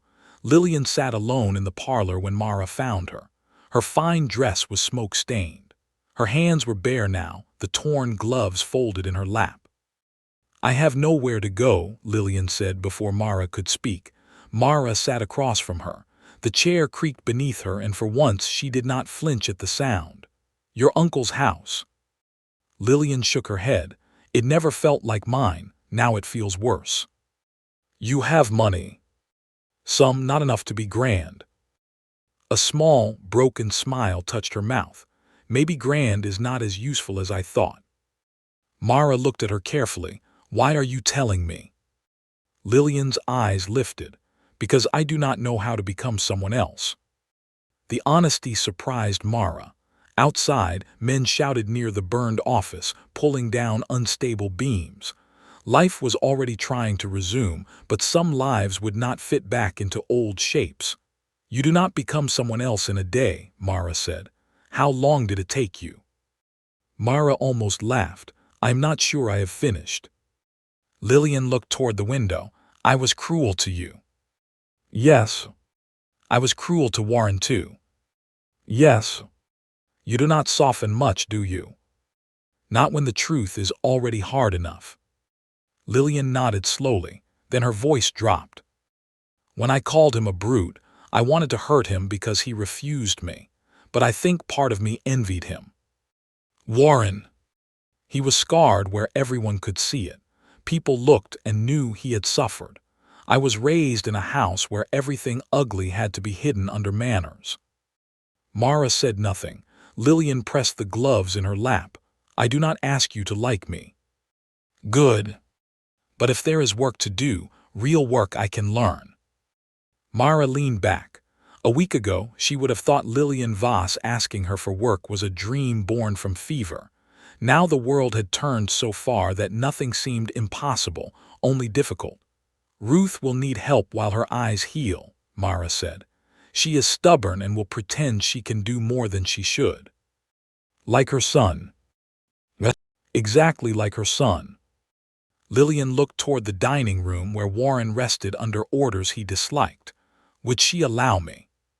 That is for Ruth to decide. And you? Mara stood. I will wait and see who you become. It was not forgiveness, but it was a door left unlatched. By late afternoon, Warren was sleeping at last, though he called it resting his eyes. Mara sat beside him with her mother's book open in her lap. She had meant to study Ruth's next treatment, but her gaze kept drifting to Warren's face. In sleep, the hardness left him. The scar remained, of course.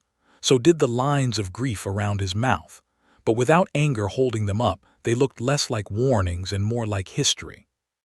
Ruth came quietly into the room, one hand brushing the wall for balance. Mara rose at once. You should be upstairs. And you should be asleep. Mara smiled faintly. You first. Ruth came to Warren's side and looked down at him, really looked. Her eyes were still red, still imperfect, but full of wonder. I dreamed last month that I forgot his face, she whispered.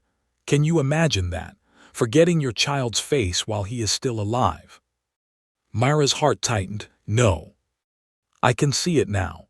Ruth reached down and touched Warren's hair softly. Thanks to you. Mara looked away. Thanks to my mother. Yes, Ruth said. And to you, do not give away the part that belongs to you. Mara's eyes burned. Ruth turned to her then. When this is done, come home with us. The words entered quietly and found every empty place. Ruth. I'm not asking because of my eyes, though I will need you and I am not too proud to say it. I am asking because that mountain has been a house of ghosts for too long. You brought light into it. Warren knows it. I know it. A smile touched her mouth. Even the dog knows it, and he is the wisest male in the family. Mara laughed softly through tears. I have my room behind the tack shop, she said. You have a cot and a cracked stove. That is not the same as a home. Mara looked at Warren, sleeping with one hand near hers, as if even unconscious he wanted to know she was still there. I do not know how to belong somewhere, she whispered. Ruth's hand covered hers. Then learned slowly. That night Millstone Ridge gathered in the church because Reverend Prout was gone to Ashford and someone had to open the doors for prayer. No sermon was preached. No polished speech was given. People came with smoke in their hair, shame in their eyes, and questions they did not yet know how to ask. Ruth sat in the front pew. Warren sat beside her, pale but upright because Mara had tied his bandage so tight he could not breathe deep enough to argue. Mara sat on Ruth's other side. Lillian sat one row behind them, alone but present. Mrs. Alder stood before the small congregation and cleared her throat. I do not know how to pray pretty, she said, so I will pray plain. No one laughed. She bowed her head. Lord, forgive us for seeing what was easy and missing what was true. The church went still. Mara stared at her hands, around her heads bowed. Some people wept quietly, some remained stiff, not ready yet. Healing, Mara knew, could not be forced. Even light needed morning to arrive one shade at a time. After the prayer, an old farmer stood. "Miss Bell," he said. Mara looked up, startled. "My wife's hands swell something fierce in winter. If you are willing, maybe one day you could look at them." A week ago he would not have spoken her name. Mara nodded. "Bring her by tomorrow." Then another voice. "My boy coughs bad at night. And my sister's burn is not closing right. And Mrs. Turner has fever." One by one needs rose from the pews. Not gossip, not mockery, need, trust. Myra felt overwhelmed, almost frightened. Warren leaned closer and whispered, "Seems the mountain has business in town now." She looked at him. "You should not be pleased. You are injured." "I can be both." A small smile pulled at her mouth. Then the church door opened. Sheriff Dale stood there, dust on his boots, his hat in hand, though he had only left for Ashford that morning. Everyone turned. Mara's stomach tightened. Warren started to stand, winced, and Mara pushed him back down without looking. The sheriff walked down the aisle. His face was unreadable. "Where is Reverend Prout?" Mrs. Alder asked. "On his way back with Jonah," the sheriff said. "I rode ahead." Ruth gripped Mara's hand. Sheriff Dale stopped near the front pew. "Voss tried to bargain before we reached Ashford," he said. "Offered names, money, land. Then he tried threats. Judge Halstead refused to see him privately, took the documents in open chamber." "And?" Warren asked. The sheriff looked at Mara. "Silas Voss and Dr. Harlan are being held for territorial trial. Ephraim Cole gave sworn confession. The judge ordered all Voss debt papers seized, land claims frozen, Mercy Pass protected until full hearing." The church released a breath. Ruth bowed her head. Mara closed her eyes. Then the sheriff added, "There is more." The room tightened again. Sheriff Dale reached into his coat and removed a folded paper sealed with red wax. Judge Halstead requested a written statement from Mara Bell personally, not through Reverend Prout, not through me, from her. He says the case may rest on the testimony of the woman who heard the first conspiracy, treated Ruth Blackwood, and carried the ledger into the street. Mara felt every face turn toward her, but this time the eyes did not push her smaller. They waited. Sheriff Dale held out the paper. "The judge wants you in Ashford by Friday, Miss Bell." Warren's hand found hers. Ruth squeezed from the other side. Mara looked at the paper, then at the people, then at the open church door where the night waited beyond the lamplight. She had spoken to a town. Now the law itself was asking her to speak. And somewhere far beyond Millstone Ridge, the truth was not finished with her yet. Friday morning arrived with a pale sun and a cold wind moving over the road to Ashford. Mara Bell sat on the wagon bench beside Warren Blackwood, her mother's healing book wrapped in cloth at her feet, and the judge's sealed letter tucked safely inside her coat. Ruth sat behind them with Lillian Voss, both women wrapped in quilts against the morning chill. Jonah Reed rode ahead, broad as a gate in the saddle, while Sheriff Dale followed behind with 2 deputies. No one spoke much. The road out of Millstone Ridge rolled through dry grass, low hills, and stands of oak turning gold at the edges. It was the kind of morning Mara might once have watched from behind a wash line, wondering where the road went but never believing it had a place for her. Now the road carried her toward a courthouse, toward a judge, toward men who would write down her words as if they mattered. Her hands stayed folded tightly in her lap. Warren noticed. "You are worrying that paper thin," he said. She looked down and realized she had been rubbing the edge of the judge's letter through her coat. "I have never testified before. I have never been shot before a town meeting before." She glanced at him. "That is not the same." "No," he said. "Yours takes more courage." Mara almost argued. Then she saw his face. He meant it. The wound in his side had not opened again, but pain still rode with him. It showed in the careful way he breathed and how his left hand stayed close to his ribs, in the faint tightness around his mouth. Yet he had refused to let her go to Ashford without him, not to speak for her, to stand beside her. Ruth leaned forward from the wagon bed. "Mara, child." "Yes." "When you stand before that judge, do not try to sound like lawyers or men with gold watch chains." Mara smiled faintly. "I would not know how." "Good. Tell the truth the way you told it in the street. Plain truth walks farther than fancy lies." Lillian looked toward the road ahead. She had been quiet since leaving town.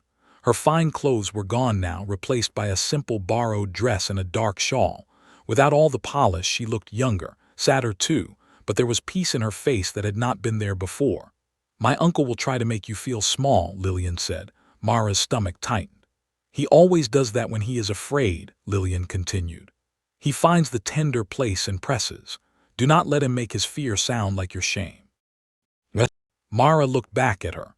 There was no friendship fully formed between them yet. Too much had happened. Too many old words still lay in the dust, but something had begun, maybe respect, maybe a road toward forgiveness, maybe only the first honest plank over a deep creek. "That is good advice," Mara said. Lillian gave a small, tired smile. "I learned from watching him hurt people." Ashford appeared before noon. It was larger than Millstone Ridge, with brick buildings, 2 church steeples, a proper courthouse, and streets busy with wagons and men in dark coats. Mara felt herself shrinking before she even climbed down. Then Warren took her hand. Not hidden, not quick.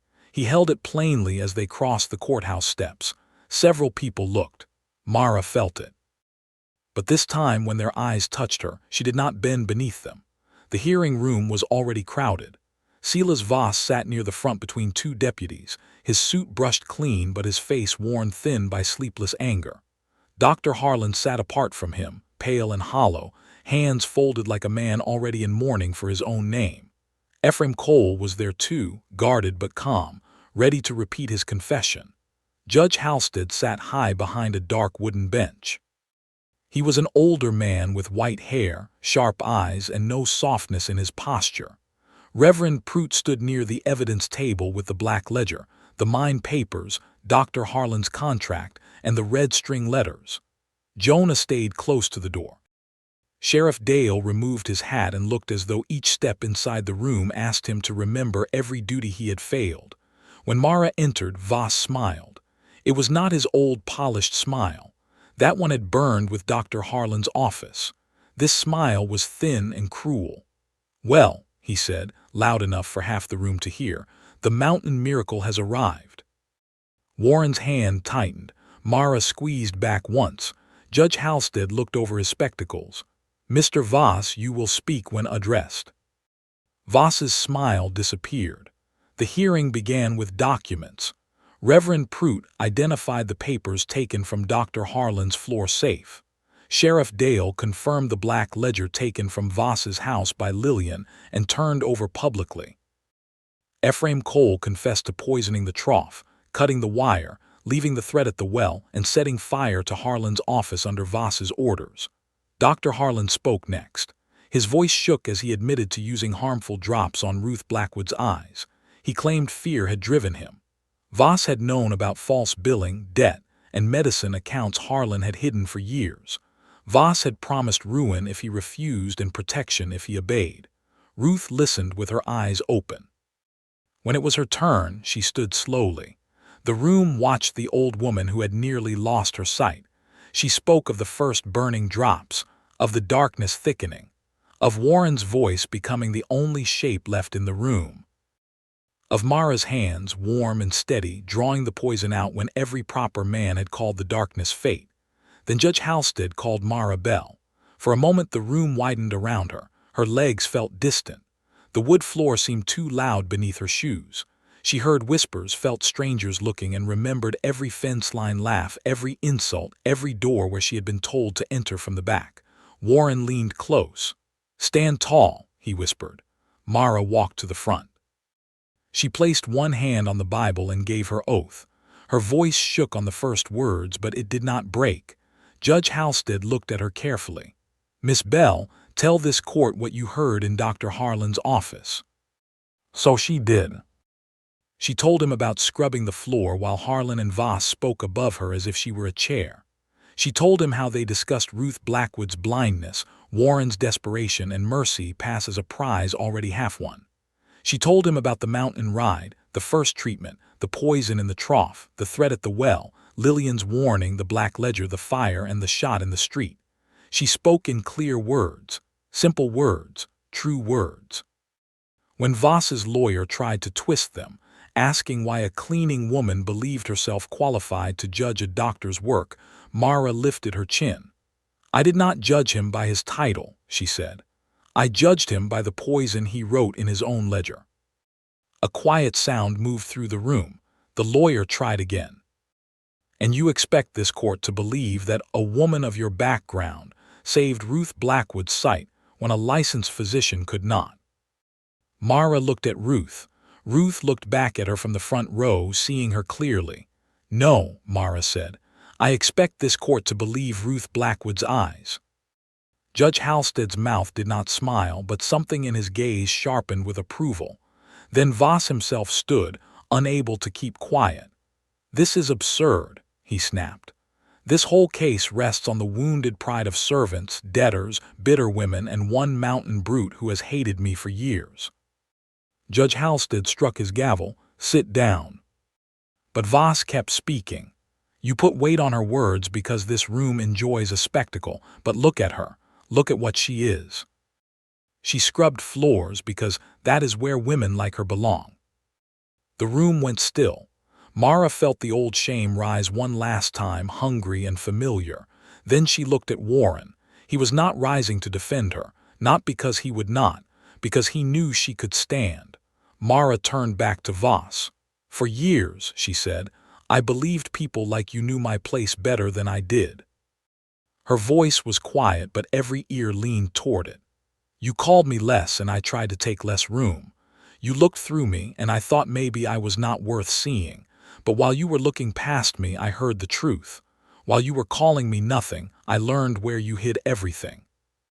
Voss's face darkened. Mara stepped closer to the witness rail. "You are not angry because I am low. You are angry because I was low enough to hear you and strong enough to climb back up with the proof." No one moved.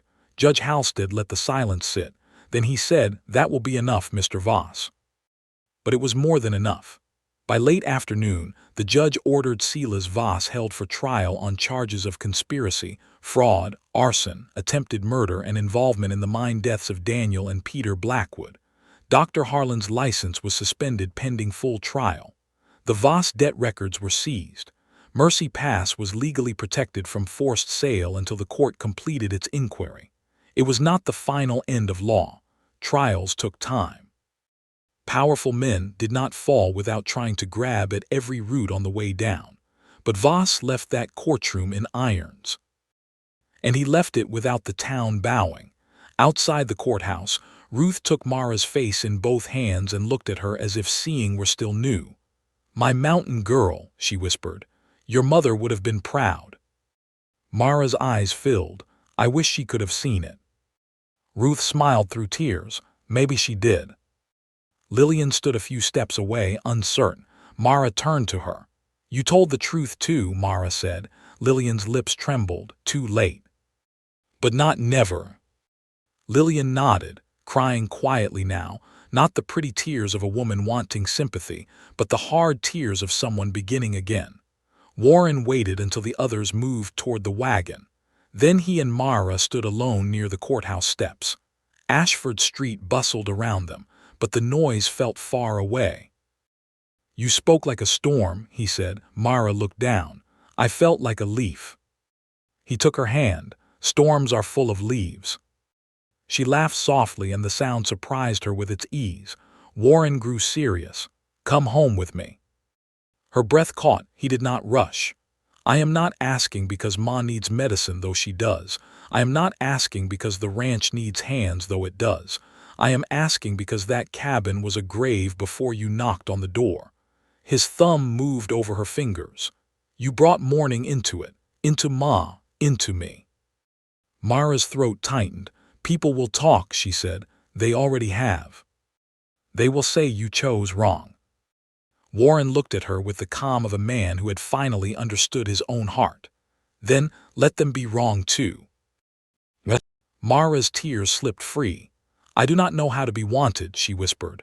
Then learn slowly, he said, echoing Ruth without knowing it. I am not going anywhere. She looked toward the wagon. Ruth was pretending not to watch. Lillian was pretending not to notice Ruth pretending. Jonah was openly grinning because Jonah had never pretended anything in his life. Mara turned back to Warren. Yes, she said, one word, small enough to fit in her mouth, large enough to change the rest of her life. Winter came early to Mercy Pass that year, but the cabin stayed warm. Ruth's sight never returned perfect, but it returned enough. She could read large print by the window. She could watch the cattle move like dark ships across the snow. She could see Warren's face every morning and scold him whenever he looked too gloomy.